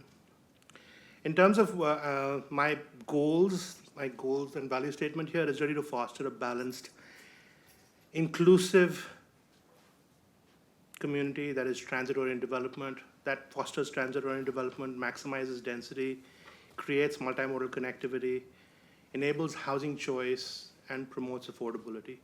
So all of my prior input and what I will do today also is kind of based on that achievement of, I think, very lofty goals we had for this, and the very hard work that has gone into creating the balance that allows us to deliver what we will. So, Thank you. Councilmember Hamilton. Great, thank you, Mayor. Certainly think that tonight is very exciting. If all goes as planned, we'll take action on the Wilburton Land Use Code that will not only create a template that we can use in Bel Red and other areas of our city, but one we can share with cities around the region as they make changes to their land use codes in support of critically needed housing production. Of course, our goal is to get housing right in our city, but if we can inspire others to follow our lead, to bring together nonprofit and market rate housing providers, expert staff leadership, and a vast group of community members to conduct careful analysis, to collaborate nonstop, to maintain focus on the primary objective of supporting more housing production, then we will know we have truly made an impact in people's lives. A ton of great work has been done to create this land use code. The Citizens Advisory Committee and many other community members have their fingerprints all over this code, and it would not be what it is without their leadership. Also want to acknowledge the Planning Commission and all of the work, the hours of time, the collaboration with stakeholders and staff that they have put into the creation of this LUCA. Also want to just acknowledge our newer colleague, Councilmember Bhargava, and our Deputy Mayor for all of the work that they've done in actually serving on the Planning Commission and then as liaison. So our city manager and her team, of which really there are too many to mention, as so many were involved in this work. They led, they followed, they advocated, and they compromised. They should all be very proud of the work that they've done and the way in which they have done it. And the nonprofit and market rate housing suppliers that make up the East Side Housing Roundtable have done something I wasn't sure was possible. They forged an alliance of the full spectrum of housing producers and presented us with a recommendation that guarantees affordable housing will be built in our city in what is going to be a vibrant, sustainable, transportation-rich, fun neighborhood. I'm excited to put the finishing touches on this work. We are seizing an opportunity that will help us achieve our housing goals. More teachers, childcare workers, and service and retail workers will have the chance to find homes that they can afford right here in our community. Renters can avoid more wait lists and buyers avoid more bidding wars. More folks will have the chance to thrive in our community, either as renters or homeowners, building a strong foundation of stability and opportunity for themselves and the next generation. So many folks have done great work here. I'm ready to get the Wilburton Luca across the finish line. So thank you. Thank you. Councilmember Sumadawiria. Thank you. I just want to say, thank you so much for everybody in this room and the people who's not in this room to understand the urgency of us need to provide the support for the community who needs the most. And I am really grateful and appreciative of the staff, of the community members, and also the roundtable, and also nonprofit partners. Always stay open-minded to listen, and also being very proactive and active to build a future together. As you know, that our nations are divided, and this is going to be a project that's going to change the future of Bellevue, and this is the action of unity for make us stand out as a city and also a region.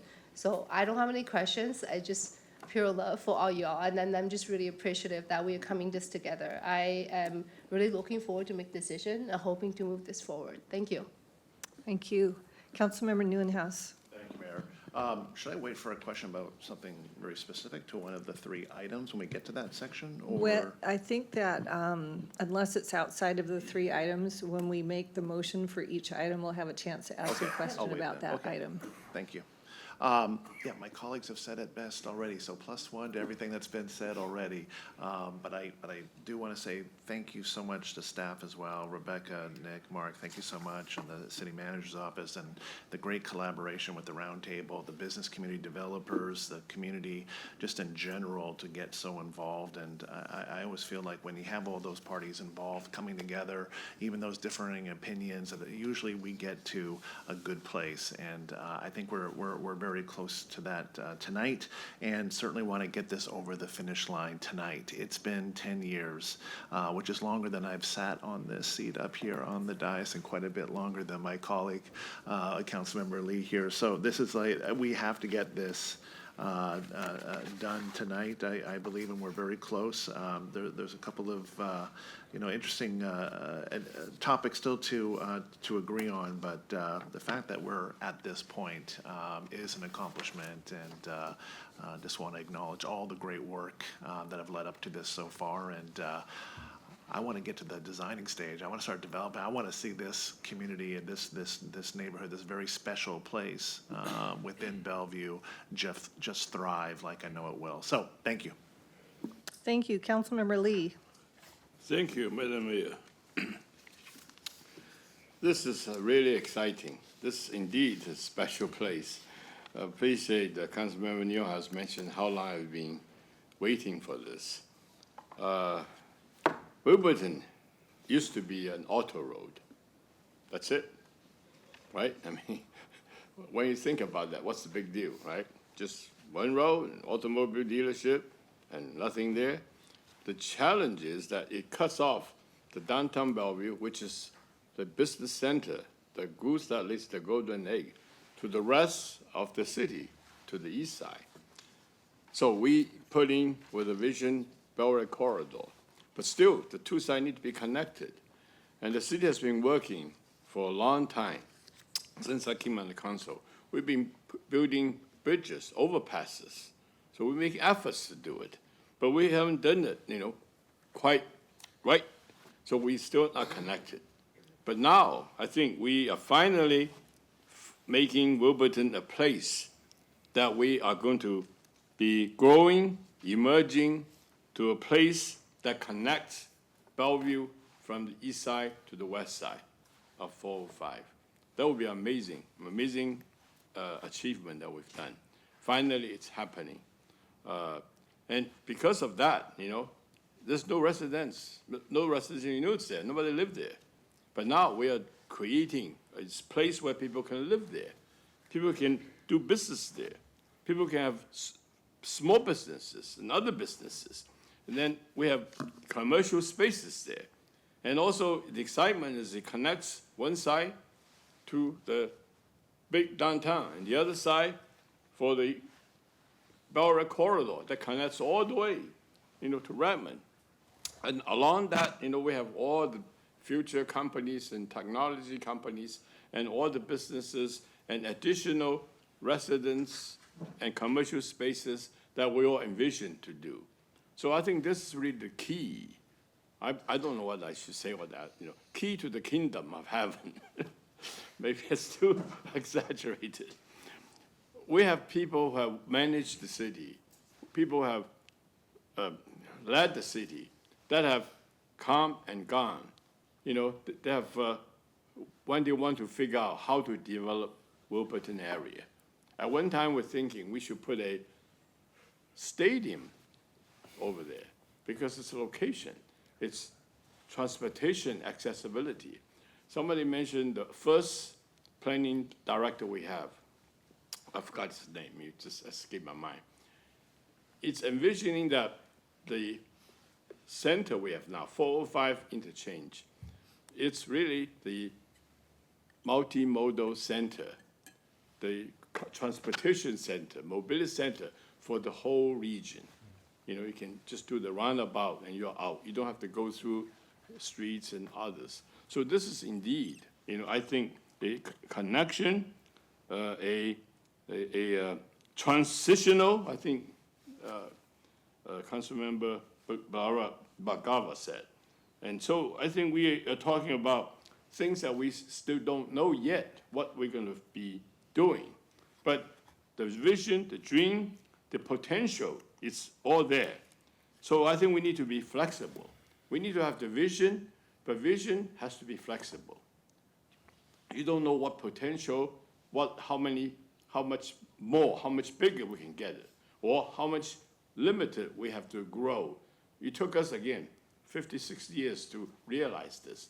So I think it would not be impossible that we may take more time, we may have to make the city to grow into such a space for multi-generational. We have new starters come here, new generations come here, we have people who are aging here, and they'll find this place as the place where they can realize all the connection, all the excitement. So I think this is really an opportunity for us. What we're doing today, I want to compliment the staff and those of us at Planning Commission and the City Council member, whether we realize, conscientiously or consciously or not, but because of all the things are fitting together, I have to also compliment the people, the owners of Wilburton. They've been sticking around for a long time. They see all the growth all around them. And Wilburton, gee, we're still an auto road, and car dealers are leaving us. But what are we left with? We don't know. But now I think there is a picture, there's a vision, there's a plan. That possibility is that we will be, again, a very important connection. If the connection doesn't work, the rest of the city will have problems. But if connection works, we will really be taking advantage of whatever potential we have for the city. So I think because of that, I think we need to see this vision, be flexible, keeping all the good things. We have partners with the building community, with the ownership, with the residents, with the people of Bellevue. We can make a great, great, great project. We talk about Grand Connection, we haven't talked about that yet, and that's yet to come, right? So all these pieces are fitting, but to make sure though, because they're different pieces, they have to fit right. We cannot just say, we just do what we do and blind to everything else. That's not what we want to do. That's why we are planning. That's why we have you guys. That's why we have visions. We got to make sure each pieces fit. So Grand Connection has got to fit what you are doing. If it doesn't, we're going to be arguing. We're going to be tearing things down. Can't do that. or be limited. So I believe that this is the real beginning of this vision, this potential possibility we have in Bellevue. So I feel that, thank you all, and I think that's a great thing. And we need to make this international, a global, flexible, with a lot of variety, with a lot of options, and good for multi-generation place that we all can grow and can become the real connection, the center of city of Bellevue. Thank you. Thank you, Councilmember Lee. So if it's okay with you, staff, I'd like to just take this topic by topic. We have 3 topics. I haven't heard anyone add anything else to our discussion, blessedly. And so I'll have Councilmember Hamilton make a motion regarding fee in lieu vesting. Great, thank you, Mayor. I move to amend ordinance 6846 regarding fee in lieu vesting to substitute the language in option. Sorry, hold on. Unfortunately, so since this is final adoption, apologies, Councilmember Hamilton, you need to have the main motion on the table. I so- do? yes, Okay, I please. wasn't sure about that. Thank you. Hold your thoughts, Councilmember Hamilton. Councilmember Suma Deweria, could you make the main motion?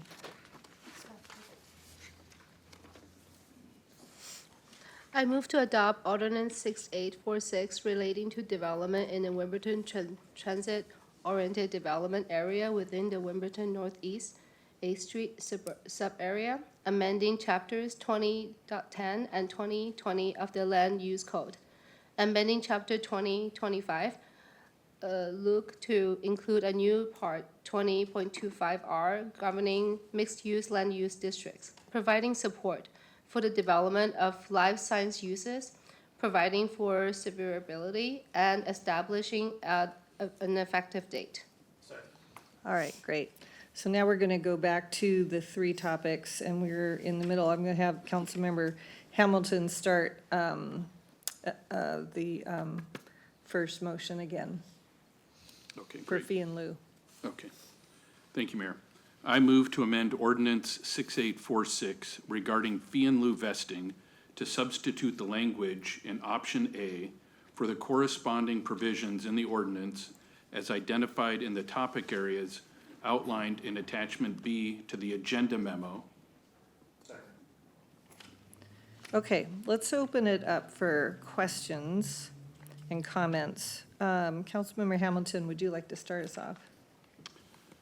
No, but at some point, Mayor, and I'm not sure when it's appropriate, I would like us to consider a 3-year expiration and a possible 1-year extension at the discretion of the Development Services Director with a good cause showing. So I'm not sure at what point we would do that. I don't think I have any questions, but at some point I'd like to offer that. Okay. So that would be a sunset? Are you proposing a sunset on it? Well, or- I mean, you could describe it at that, but to give a 3-year, And what happens after 3 years? well, unless there's a good cause showing, then the fee in lieu would adjust To what? to whatever it would normally adjust to according to the schedule.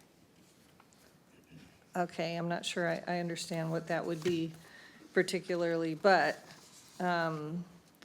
okay, so are you, with that caveat, would you be voting for option A or option B? I would be option B with that Okay, addition. okay. Councilmember Bhargava. Yeah, I'm curious, and this is the driver for the design review decision versus the design review application. What would be some of the puts and takes from your perspective? So, Councilmember, some of the advantages we relayed in the examples, the project examples. And, So, okay, so if it's just the cost, yeah, I get that part. Any other, not the cost, the fee collected, that I get. I'm looking for many perspectives that are beyond that. Are there any puts and takes? if you're vesting at design review decision, there's that motivation to kind of get to a decision, so that the fee doesn't maybe adjust another, doesn't go through another annual adjustment piece. So it does provide a fee rate locked in once they get to a decision, which is a meaningful part in the project. It shows kind of that strong commitment that they're ready and want to develop, because they're going through the design review process and getting to a decision. So it is a meaningful milestone compared to at the time of a submittal, which is the earliest time in the process. I guess, if it's okay, can I paraphrase my question? Because what I'm trying to understand is, there is a commitment from the developer at design review that is more so than the application, I think is what you're saying.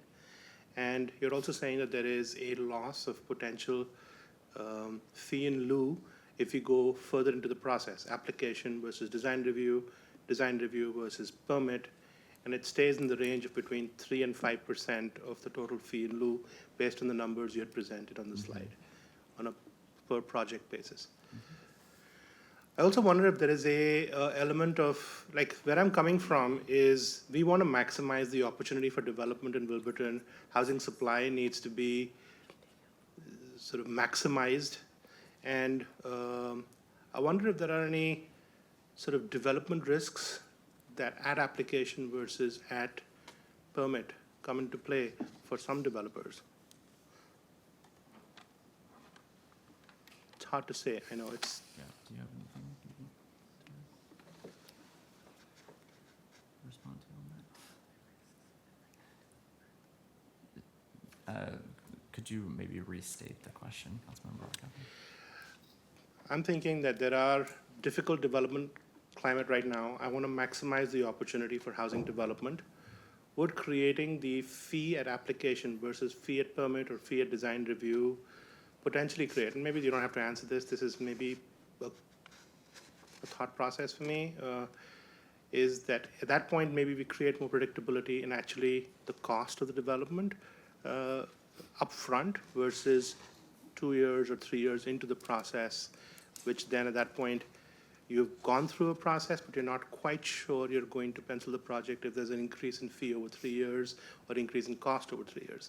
So it could potentially be, and maybe this is not a question, more comment, that we create hurdles for development in Wilburton, and I believe that we really have to maximize the opportunity. So that would be part of my consideration set, I guess. So thinking out loud, not really a question for you. Okay, That is so- helpful, though, because that is the feedback that we have heard as to why people are supportive of option A, is the more certainty that's provided. So that would be, yeah, there's option A on page 11 and option B on page 12. So, okay, Deputy Mayor. Thank you, Mayor. Very similar to all of both Councilmember Hamilton and Bargava. So we want predictability for our developer. What would be having option A, I wish we could have it on the monitor, but option A, I think a slide. On a slide 13 that you have the table option A and option B. For also option A, when we vest as a design review application, why we cannot have the same fee rate valid for 3 years from review application? So the way that option A would operate is that the fee rate would be locked in when they apply, and they would be able to hold that fee rate for the duration that they're going through the design review process, which could, as the examples we cited, be 2.5 years. Right now, we're seeing slower timelines, so they get the benefit of that fee for however long it takes them to get through the process. And then when they get to decision, that fee is still valid for a 3-year period because it would be valid for the design review approval period. And so they would get the fee vested at the rate, let's say 2026, and if they are moving through the process for 3 years, it's now 2029 when the decision is issued, and then that fee would remain valid for 3 years So then that's putting us into 2032 for when that fee would be valid for. So there is a 3-year kind of period that still applies. It's just the clock, that 3-year clock, won't start until they get to a design review decision. But there is still a 3-year clock. So for both option and option B, there is a 3 years that we readjust. It's just when the clock starts. Yes. That's the difference. Yes. Great.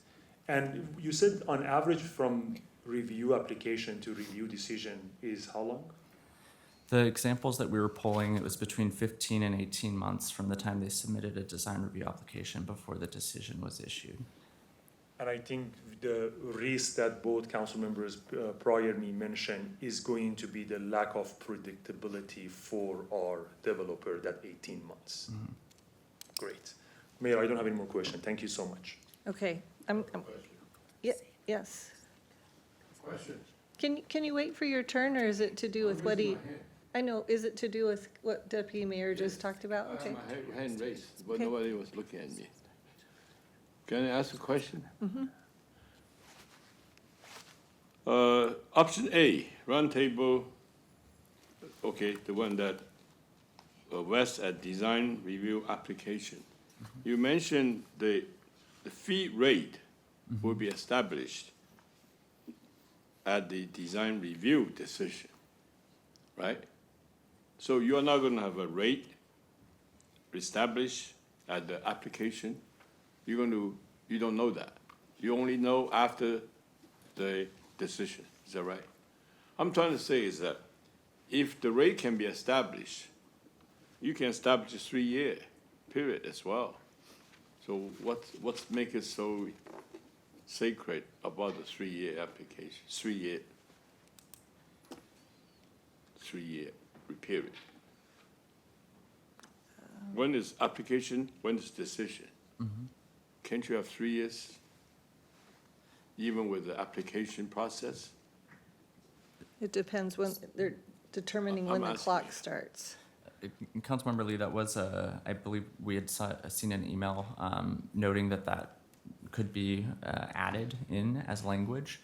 The Catalyst program as a reference point would vest the fee at the time of application, and they only get to keep that rate for 2 years unless they submit a building permit.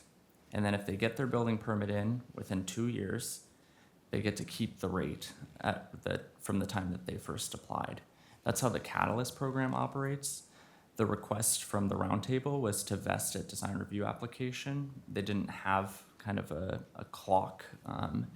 It would really just follow our process. So then it would vest once they submit, and then that clock, the fee rate, would remain the same and valid for 3 years after the decision, because that's the life of the design review. Okay, so if we would like to give a rate valid for 3 years, if we have a catalyst program, we can make it happen. We would need to see if that's an amendment we could accommodate tonight as an option, if that's No, I'm if just that's asking. desirable. Is But it yes, you possible? could. If You it could. is, then you- maybe that's a way to do that. Compromise. Not even compromise, that's a way to accomplish it. Yes, you could follow or mirror the approach with the Catalyst program. So vest the fee at application, and then to ensure that they're maintaining progress on their project, only hold them at that fee until they submit a building permit. Okay, As the would I next be bold to milestone. say that might be a motion to do that, if you think it could be done? We would want to make sure that we have kind of clear language around how that would Okay. operate. So we would just need to check if that's in the category of minor enough amendment where a quick recess, we could address that, or if that might need a little bit more Okay. How time. does the council feel? It's worthwhile? To I- go back, come back? I'm curious as how that compares to what Councilmember Hamilton brought up.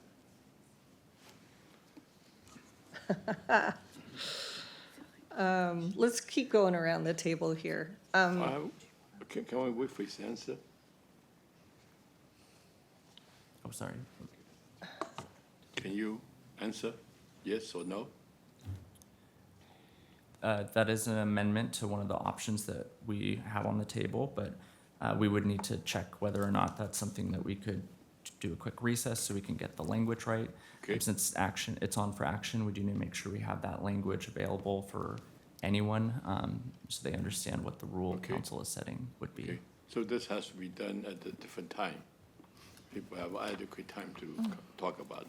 Would be our preference if you want to make changes to the ordinance that we would bring it back at a Okay. later meeting. Well, that's something at the Yes. table, either now or later, Mayor. So I asked my question and they responded. Thank you. Okay, so we'll continue around the dais. I'm going to go ahead and go. My whole goal with fee and lieu vesting, I mean, my whole goal with affordable housing is to get on-site performance. I really don't want fee and lieu as an option that people choose, because that means I don't get the affordable housing in Wilburton where I feel like we desperately need it. I realize that until we have our MFTE figured out, there isn't a whole lot of incentive for affordable housing. And so I see the value of the fee and lieu, and I'm leaning towards alternative B for that. But I wonder, and I don't know if this is what Councilmember Hamilton was saying as well, I wonder if after 3 years, when, I think, isn't that when the catalyst period's over? Is it 3 years? There are many kind of expirations, and it's tied to development, but Okay. also date certain, whichever is later oftentimes is how that's structured. Okay. Well, I'm mostly interested in when we get our MFTE work done, and I don't know how long that will take, but if I were just to throw out a 3-year period, if we could reexamine our fee and lieu program and just see what needs to happen. Is it being utilized? Are we getting on-site performance? Are we not getting on-site performance? So I don't know if that's has anything to do with what you were asking, Councilmember Hamilton, but we can come back. What was your motivation? Well, I think the motivation is to just add some certainty. So it's to have that fee calculated, we know what it is, and at the end of the 3-year period, if for a good cause showing, we can ask the director to even extend that an additional year if it made sense to do so. Oh, that's project by project you're talking about? Yes. I see. Okay, mine's more about the whole program. But I certainly agree with that point, that we should be reevaluating all of the different programs and making sure we get the kind of housing that we really do want. So I would agree with that. And I don't know that that changes anything tonight. That's more of a direction. Yeah. Okay, so that's my input. Councilmember Sumadawaria. Thank you. I think my colleagues answered mostly my question. I do have one question. So the difference between VEST, a design application versus a decision, do you have an idea? What is the percentage changing fee? Like how big is the change? The examples that we provided had a 3% increase annually. So the fee difference on that office project, the 20-story office project, the developer would save $500,000 if they were able to vest at the time of application. And then if they didn't vest until the time of decision, then that would be an additional $500,000 added to their fee in lieu bill. Is that 3% like historically proven to be pretty stable? I don't know that. Yeah, that's a good question. We did look at annual inflation, and it was appearing to be around 3%, but I think it just, we're in some weird times now, so what's stable, what's normal? But certainly 3% I think is somewhat what people can rely on or predict. Okay. Yeah, I agree with the 3% I think is a good guidance. It just, I think, as we are, everything's everywhere with tariff, with material, right? So I think it's creating quite a big burden in investors. So I am actually supporting option A, simply just because I feel like it gives us, our business partners, the predictability they need to move forward and invest in our region. And I think that as somebody who, if we know the fee, plan ahead, and then they can actually have the better way to capture support, we can build housing. That's the main reason. But I do understand where our staff is coming from. So maybe if if we need a safety valve, the way we can build trust together, I felt like, you know, the support, the 3-year expiration with Councilman Hamilton, I agree with that, with like a good cause, very, very clear language, like what is qualified for that. I think that would be something, would that something be doable tonight? The good cause piece, I think if you're asking for, let's define what that Yeah. means. Yeah. I don't know what that exercise looks like yet. So I think, I mean, as Rebecca noted, our preference would be if we're modifying any of the options that are presented tonight, that we would come back with that exact language at a future date for action. Do we know, like, what's the timeline we can come back to it? I guess it depends on what the modifications are and how much time that might take. Okay. This one, that's Yeah. pretty straightforward. That could probably be a mid-July, but if there are other modifications, Okay. that's where we'd probably want to. Is it possible for us to get some feedback from like the roundtable to get the wording? Have they shared with you some like recommendation of the wording we can use about the 3-year expiration? Good faith ideas? I don't recall seeing any feedback from them on that specific item. Okay. And I'm not sure, you know, if they're meeting, when Yeah. they're meeting, and Yeah. if they're going to be able to kind of help you all Okay. with that Okay. decision. Well, thank you. Thank you. That's my question. Councilmember Newhouse. Want to clear something up, because this has been brought up to me numerous times from different folks in the development community, and that's about the ADRs, which are specifically put in place, which I think is already in code to kind of combat the sitters, right, that don't develop their property. So if that is already in place, including fees in lieu, fees in lieu over that 2-year period after that permit approval, if that is already in place, why do we look at an alternative to that if that is already in place? Let me make sure I'm understanding the question. Yeah. The 2-year piece, the council did change that vesting period over, it was last year, to 3 years. So now it's a 3-year vesting period, and then there's an opportunity for 2-year extensions. Okay. And then, so the way that the option A, the roundtable request would operate is that the fee would vest, again, at the time of application, and the 3-year rule would still apply, but Okay. the time that that kind of 3-year period kicks in wouldn't be until they get to the decision. So if it takes a year or 2 years to move through the process, that's kind of 2 more years of shelter from any inflation adjustments. And then they would lock in that fee at the time of decision for the design review period, which would be the 3-year period. So are you saying that the ADR does not allow kind of a reset for the city to catch up on any fees? The ADR process doesn't currently vest you to fees. It vests you to the land use code when you submit, but it doesn't vest you to any fees. Okay, thank you for clearing that up. Yeah. You know, Councilmember Sumandawaria, I think, touched on it, which is really important to me, and that's predictability for anything that you're doing, but especially business or development. Without that predictability, I think it's very difficult to build. And I think, as you've heard from all of us here, we want to see that development happen, but predictability is really important. I think the other consideration for me here, and why I'm leaning so strongly towards option A, is the fact that this is mandatory housing as well, which is unique, and the first time that we've done that. So this is another very important consideration. If I understood Councilmember Hamilton's friendly amendment, I'd be okay with that, but I would like to see that attached to option A and not attached to option B, if I heard that correctly, but I wasn't. Is it vested fees valid for 3 years? Is that basically what we're asking? I believe that was Councilmember Hamilton's amendment, is that correct? Yes. Okay, I just wanted to make sure. Okay, thank you, Mayor. Okay, and Councilmember Lee already spoke. So I heard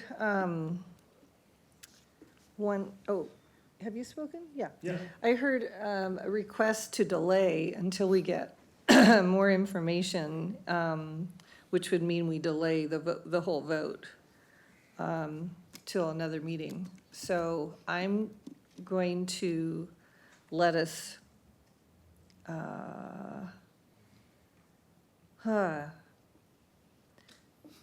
kind of decide whether we really want to do that. I almost feel like the developers would rather we voted tonight than give that. Are we okay? Okay.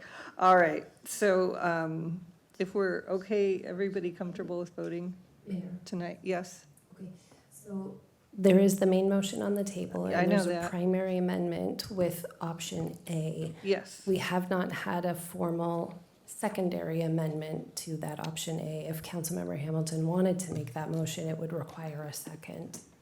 You mean for the vesting period? Yes. Yeah, okay, that's a good point. Can I ask a clarifying question? Before Councilmember Hamilton make the amendment? Yeah. I asked the staff, I think they are saying that 3 years that Councilmember Hamilton and Newhouse are asking is already in option A. Am I right? Is that correct, Nick? It's an option A, but at the time of decision, what I understood being discussed was putting in, allow the design review to vest at application, but then requiring them to, in order to maintain that fee rate that was provided at application, they have to get a building permit in within 3 years. Or they can provide, or they can request a 1-year extension if they can't get their building permit in for good cause shown, is what I understood. So that's it's not- a modified option A. That's Okay, so not that's the current not, so option A. when I asked you, okay, so when, okay. Apologies if I Oh, didn't great. catch you the Thank first you. time, yeah. So is there a motion to modify option A? Yes, Mayor. If I could, I would like to make a motion to modify option A to include a 3-year expiration on the original fee in lieu with a possible 1-year extension at the discretion of the Development Services Director with a good cause showing. Second. Okay, all those in favor of that, say aye. Aye. Aye. Any opposed? Okay, the amendment to the amendment passes. Now we have amendment option A, which has been amended on the table. And so it's been seconded. And now we're going to vote. All those in favor of the fee in lieu vesting option A with the amendment, say aye. Aye. Any opposed? Nay. Okay, passes 6-1. All right. Next up, we have the flexible access corridor dimensions, and I'm going to ask Councilmember Newhouse to make a motion.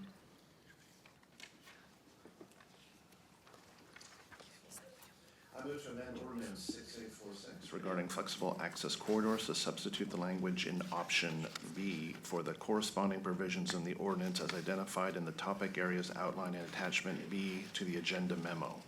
Second. Okay, Councilmember Newhouse, would you like to speak to your motion? Oh, I will pass for a second. Okay. How about you, Deputy Mayor? Do you want to Yeah, start? absolutely. I think I have been a broken record on this topic.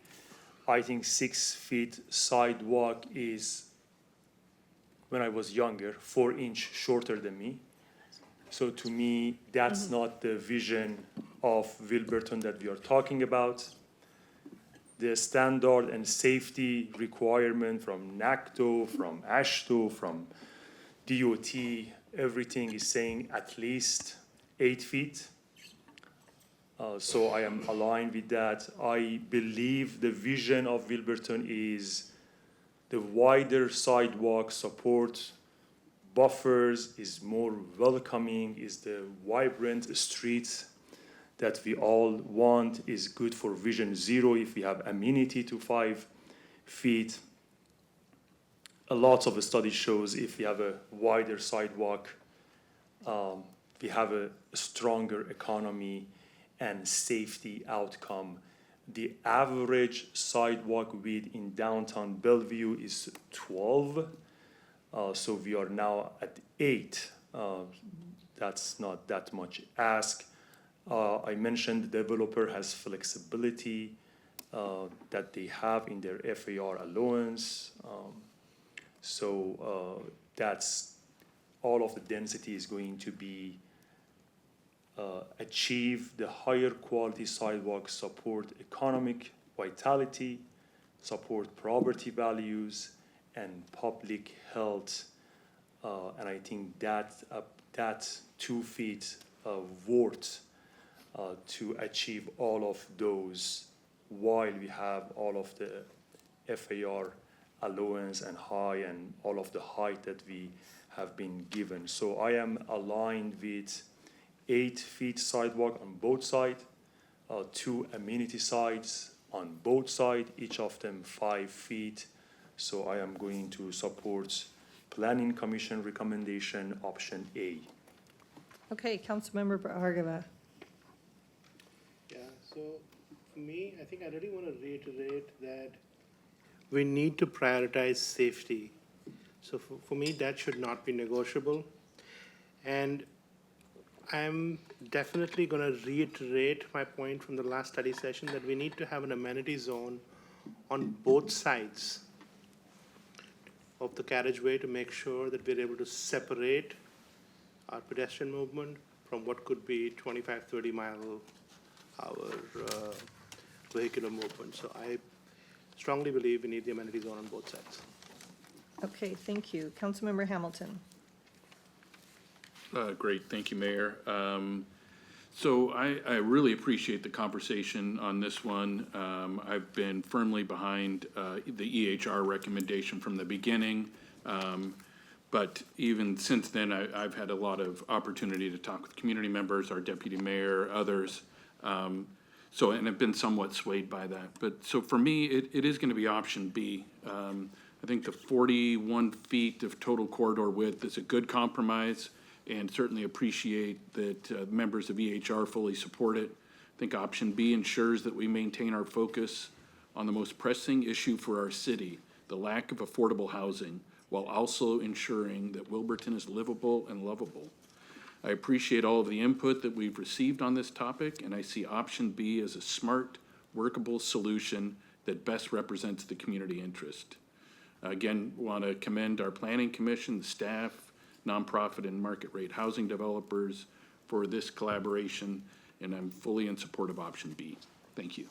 Thank you. Councilmember Lee. I have some mixed feelings on this. When I was thinking about option B, then I had the conversation with the staff, and I, of course, realize the importance of Vision Zero, but I think that the staff thinks that Vision Zero is supported by option B. So I think the staff can, I don't know whether I characterized correctly or not, they can either live with option B or they think option B would be okay. Initially I was thinking that having more space, having more options for developers, they have more use for the space between the two buildings. Perhaps they can be more active instead of just being too narrow and it's not much they can do about it. It become neglected and just become a garbage dump. But then looking at the actual space itself in the picture and also looking at the actual feet combined together. And furthermore, the cars actually travel between the roads. So there isn't really that much opportunity in the street itself because it is free-flowing automobile facility. So from that perspective, I want to ask the staff one more time, what is their opinion about about the usage, keeping it into a live, usable space that would not become a garbage dump.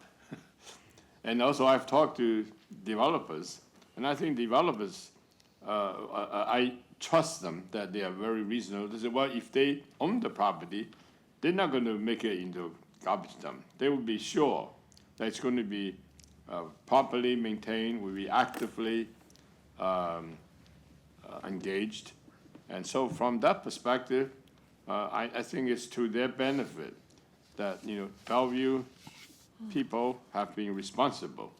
We're not going to need to have a Dark Valley people, doing illegal stuff in between the alleyway. It's just what I'm seeing here. So I want to have some conversation on that, what the staff believe, what do you believe after talking to the developers?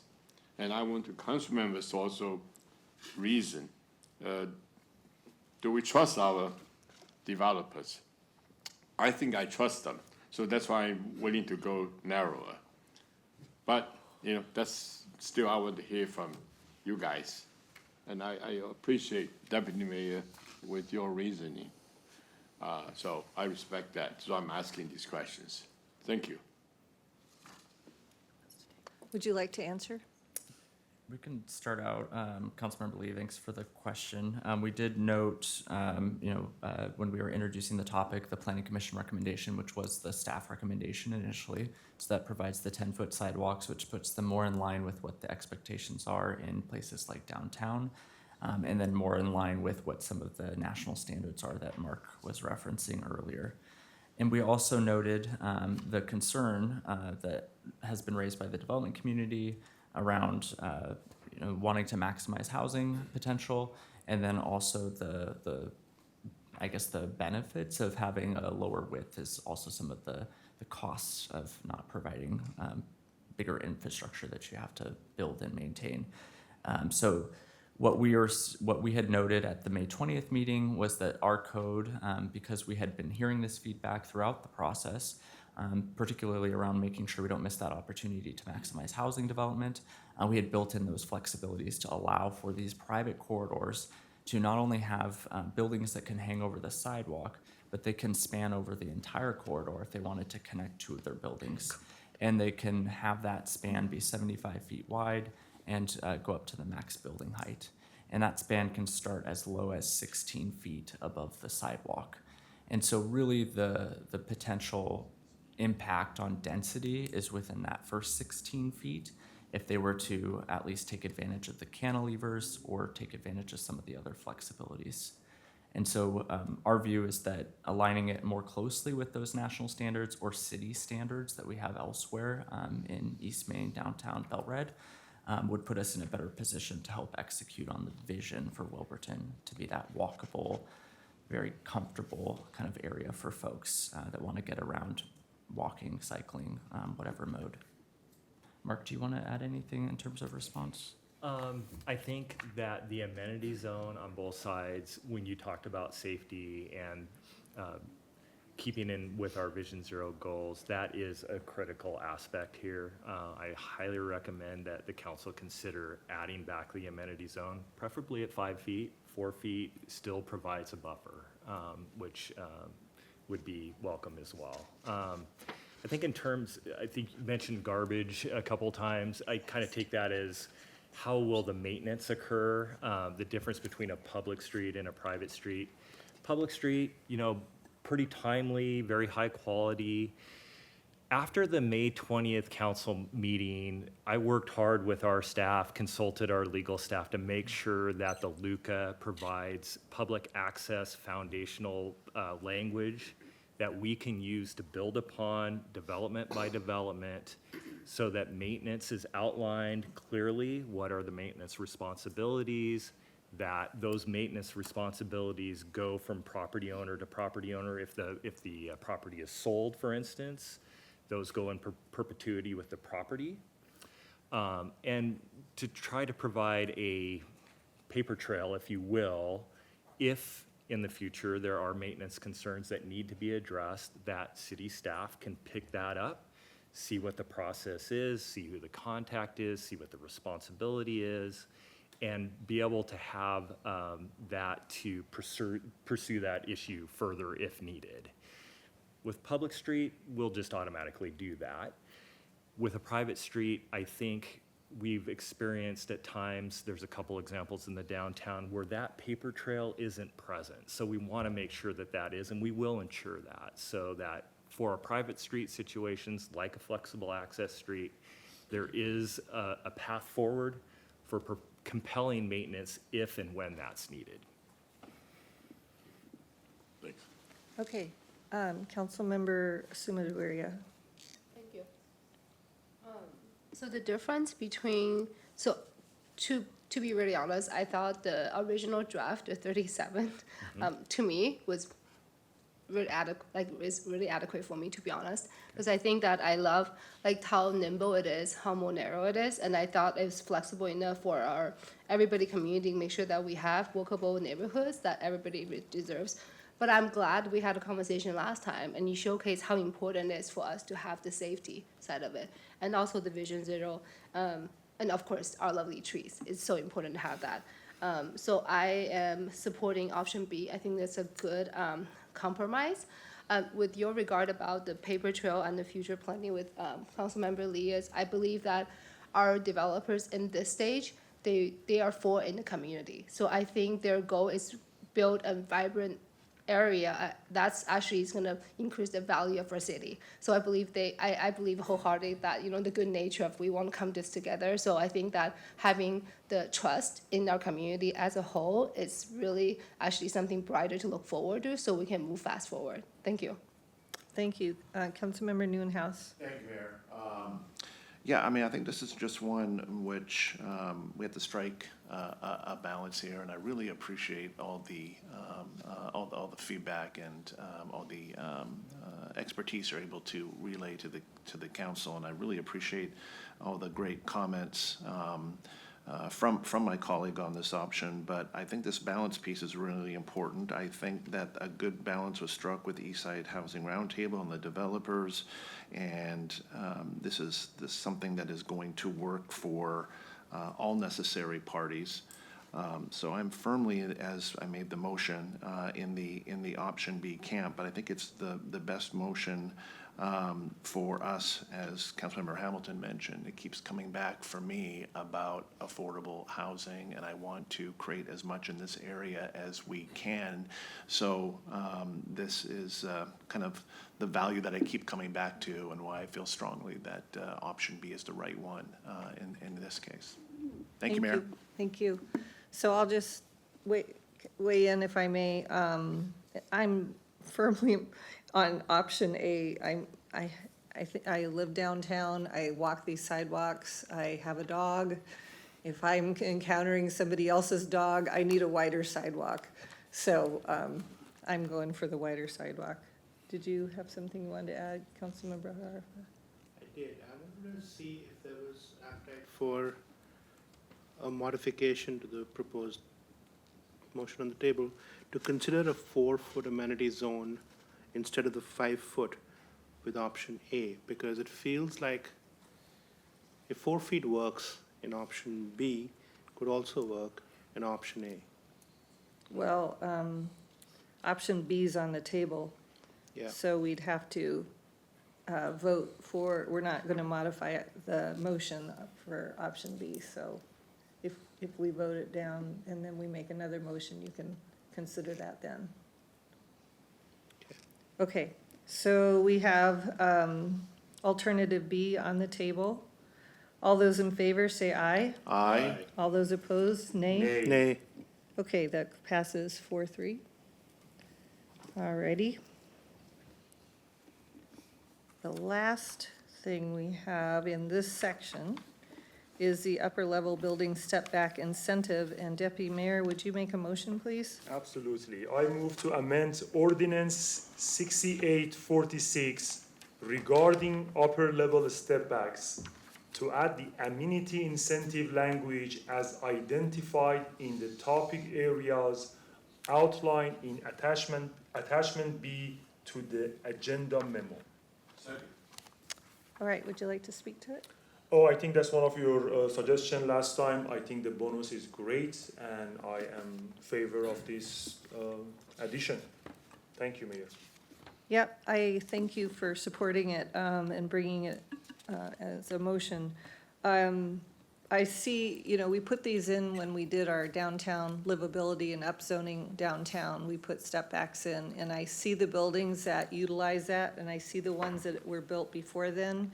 And to me, it's just a stark difference in the character on the sidewalk level, in terms of light, in terms of being attractive. There are certain sidewalks in Bellevue where people choose not to walk. They'll go to a different side of the street, or they'll go to a different street to walk down. And it's really interesting looking at what the difference is. And on sidewalks where the building overhangs, or there's a really tall building flush up with the sidewalk, people are just not drawn to those for some reason. So I think it would be great. I would love to require it, but we're going with incentives. So I hope that we get taken up on it, so I'm all for it. Any other comments or questions? We don't really need to go through it all. Okay, sure. I thought this setback incentive is very smart policy. I don't know if I can say this, but can I say I'm endorsing this because it's great result? Can I use that word? Is that okay? I just think it's a brilliant policy. Thank you. Good, well, thank you. Appreciate that. All right, all those in favor say aye. Aye. Any opposed? All right, we got one through unanimously. All right, we are going to take a very quick break. We're going to come back at 20 after and move to the next ordinance.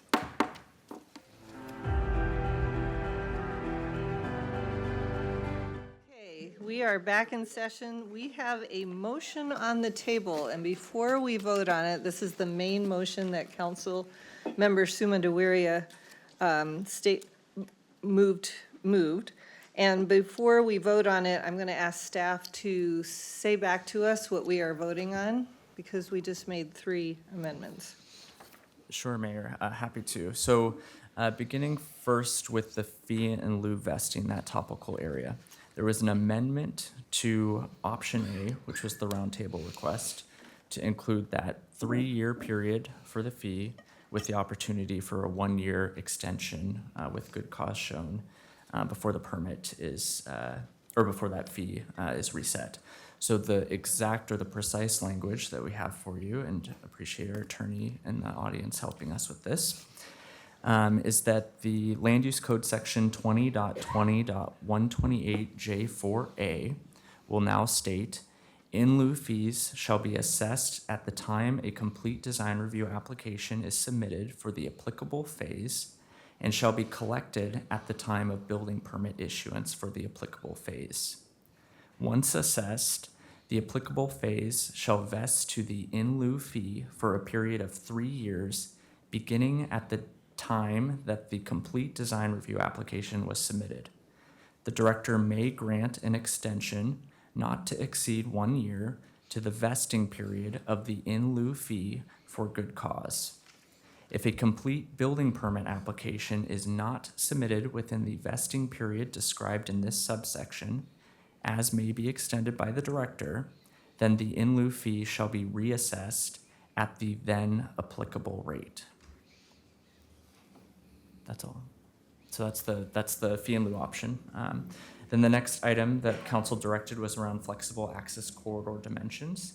The council did select the alternative option, which would increase the width of the corridor from 37 feet to 41 feet by adding 2 4-foot planters or amenity zones on both sides. And then the council also directed amendment to the ordinance regarding the upper level step backs to include an amenity incentive option for upper level step backs. Okay, that sounds good. All those in favor say aye. Aye. Any opposed? There you go. Okay. So next up, we have, is it 3 more ordinances? Yes, we have, if we want to jump to. Yeah, I know this. I'm queuing it up. All right, let's go. Okay, so slide 19 now is where we'll pick up. The following ordinances require council action. So you all did pass the Luca ordinance tonight. And so we have 3 additional ordinances for council action. The rezone ordinance will establish the new land use districts in Wilburton. These are new to the city districts. Those districts being the urban core, that's our highest density, allowing up to 450-foot building heights. Mixed-use high-rise, which will allow 250-foot building heights. And then mixed-use mid-rise, which is capped at 100 feet. And mixed-use residential mid-rise, which is also capped at 100 feet. Those are the 4 new districts that are scoped in that rezone. And then the noise control code ordinance, which regulates noise in the city. This will be regulating noise in Wilburton consistent with other areas of our growth corridor, so downtown Bellevue, East Main. It just simply introduces these new land use districts into our noise control code. And then the last ordinance for council action is our sign code ordinance. And so this would introduce these new districts into our sign code and regulate signage in Wilburton consistent with how we regulate signage in our other high-rise districts like downtown and East Main. And so the last slide, which is slide 20, we have the direction here. So following adoption of the Luca ordinance, we are seeking direction to adopt ordinance number 6847, which is the rezone ordinance number 6848, which is the noise control code ordinance, and then ordinance number 6849, which is our sign code ordinance. With that, Mayor, I'll Okay. turn it to you. Terrific. Can I get a motion for 6847? I move the approved motion 687. 6847. 6847. We have motion language here on this blue sheet of paper. Okay, I see that. Yeah, okay, thank you. I move to adopt ordinance 6847 relating to zoning within the Wilburton Transit-Oriented Development Area within the Wilburton Northeast 8th Street sub-area, amending the land use designations for all properties within the Wilburton TOD area for consistency with revisions to the city's comprehensive plan and the Wilburton Land Use Code. Code amendments, providing for the termination and repeal of certain concomitant zoning agreements and related ordinances that limit the applicability of the new land use designations to certain real property within the Wilburton TOD area, and establishing an effective date. Second. Okay, any comments or questions? Can we just move forward? This all in favor, say aye. Aye. Any opposed? Okay, great. Can I have a motion for 6848? I move to adopt ordinance 6848 relating to noise control, amending section 9.18.025 of the Bellevue City Code to incorporate the new mixed-use land use districts into the noise control code, chapter 9.18 BCC, and establishing an effective date. I'm going to ask a question. If we don't adopt this, does it revert back to the previous noise ordinance that we had downtown before we changed it? If the council doesn't adopt this action, then there would be no noise requirements for these land use districts because you've just rezoned these to new districts that are Oh. not in the noise code at Well, all. that kind of messes me up. Because I don't like the new noise control that we voted in downtown. But I think I'm in the strong minority here. All right. Any other comments or questions? Mayor, I don't think, Do we have? we did not have a second. Thank you, Dick. Go ahead. Sorry. Do we have a second? We do now. All Thank right. you. Any other comments or questions? All right. All in favor, say aye. Aye. Any opposed? All right. And then can I have a motion for 6849? Uh-oh. Happy to, Mayor. I move to adopt ordinance 6849 relating to signs, amending sections 22B.10.025 and 22B.10.030 of the Bellevue City Code to incorporate and regulate the new mixed-use land use districts into the city's sign code, chapter 22B.10 BCC, repealing section 83 of ordinance number 6839, amending the effective date of sections 77 through 82 and sections 84 through 108 of ordinance number 6839, relating to certain amendments to development regulations concerning signs providing for severability, and establishing an effective date. Any comments or questions on that? All those in favor say aye. Aye. Any opposed?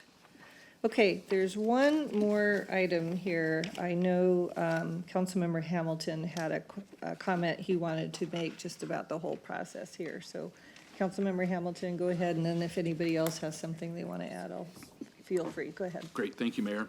I'm excited that we've reached this tremendous milestone in Bellevue.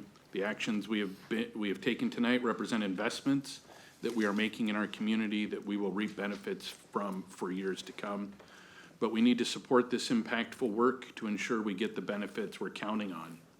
I would like to go through a few things that have been discussed recently and see if there is a consensus. From what I understand, a head nod is all that's needed here. So with that in mind, I'd like to propose that we make it clear that the Wilburton Luca needs some structural support to really produce the affordable housing we want to see right away. We've heard about the importance of the MFTE supercharger. The nonprofit and market rate housing developers that make up EHR need our firm commitment that the update to the MFTE program, including the allowances for mandatory affordable housing units that are required by the Wilburton Luca, can be stacked or overlapped with MFTE units without a reduction in affordability. So everything I've heard is that there's general agreement on this approach, but I would like to see us be very clear that this is our expectation. This is the approach that I would like to see, but I would just like to hear from my colleagues for sure and see if we all agree. And then I have a couple more after that, but And I will just add to that, I mean, I think we would like to see the MFTE program reviewed more sooner than later with that thought in mind, and also looking at how to incorporate taller buildings into the program. Is that cool? And yes, Councilmember Thank you. Nunez. Yeah, I would just echo that. I think MFTE is critical to this. And I understand from CMO's office, this is coming back already in September. So I think, is that correct? Yes, that is correct. Our plan is to bring the Wilburton MFTE provisions back in November for council Is that discussion. something we'll be able to complete then within that month? And get it That done would by- be up to the council, most likely. Okay, great. I'm in. Thank you. Yeah, we're all in, so, thank you. That would be our hope. All right, any other comments or questions? Okay. I would just Yes. like to add that I Did you think wanna it's say something? important that we do what we can to maximize the production of housing. We are in a space where we have high deficit of housing. Wilburton creates lots of opportunities for densification, transit-oriented development, housing choices. So if we're going to pick options that will make housing more financially feasible to come faster, I'll broadly be supportive of that. Yes. I really connect with colleagues say the same thing. I would say that for the MFT surcharge, because I believe that we are really united together to make this happen for our city. So our residents desperately need these affordable units. And then, grateful for our staff. And then, so I think I'm just really pushing and be very blunt. I want us to look very clear direction where we're going. And then even if there's any possibility, can discuss even earlier, like I'm ready for briefing early as possible so we can get a full idea. So also we can clear the language on the housing and the MTV as clear as possible. Because I think that creates a clear pathway how we can achieve that a more effective way. Okay. Okay, I'll say a quick word. I already said a lot, but just want to bring everybody's attention to the communication, the public, in the beginning of the meeting. I heard people saying that how important it is to have affordable housing, how challenging it is that we don't have homes that's, that can be occupied by all our community populations. I think all agree to that. We all feel very passionate that we need to provide affordable housing that's built in lower cost. Everybody has opportunity. But it's not as simple. It's something that we're all working on, as you can see. Very difficult, very challenging. So I want to say that whatever we do, it may seem to be, we are not getting things done. But I believe that I want to compliment all of us. We're doing a great deal. So thanks, everyone. Appreciate it. Thank you. Okay. great. Councilmember Thank you, Hamilton, Mayor. what else?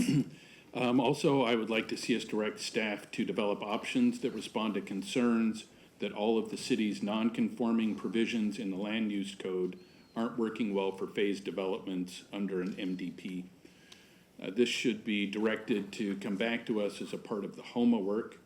It would allow us to consider changing the code to ensure that phases of development within a master plan development plan are not inadvertently or prematurely treated as non-conforming, and existing uses can continue to operate without unnecessary reinvestment until they are ready to redevelop.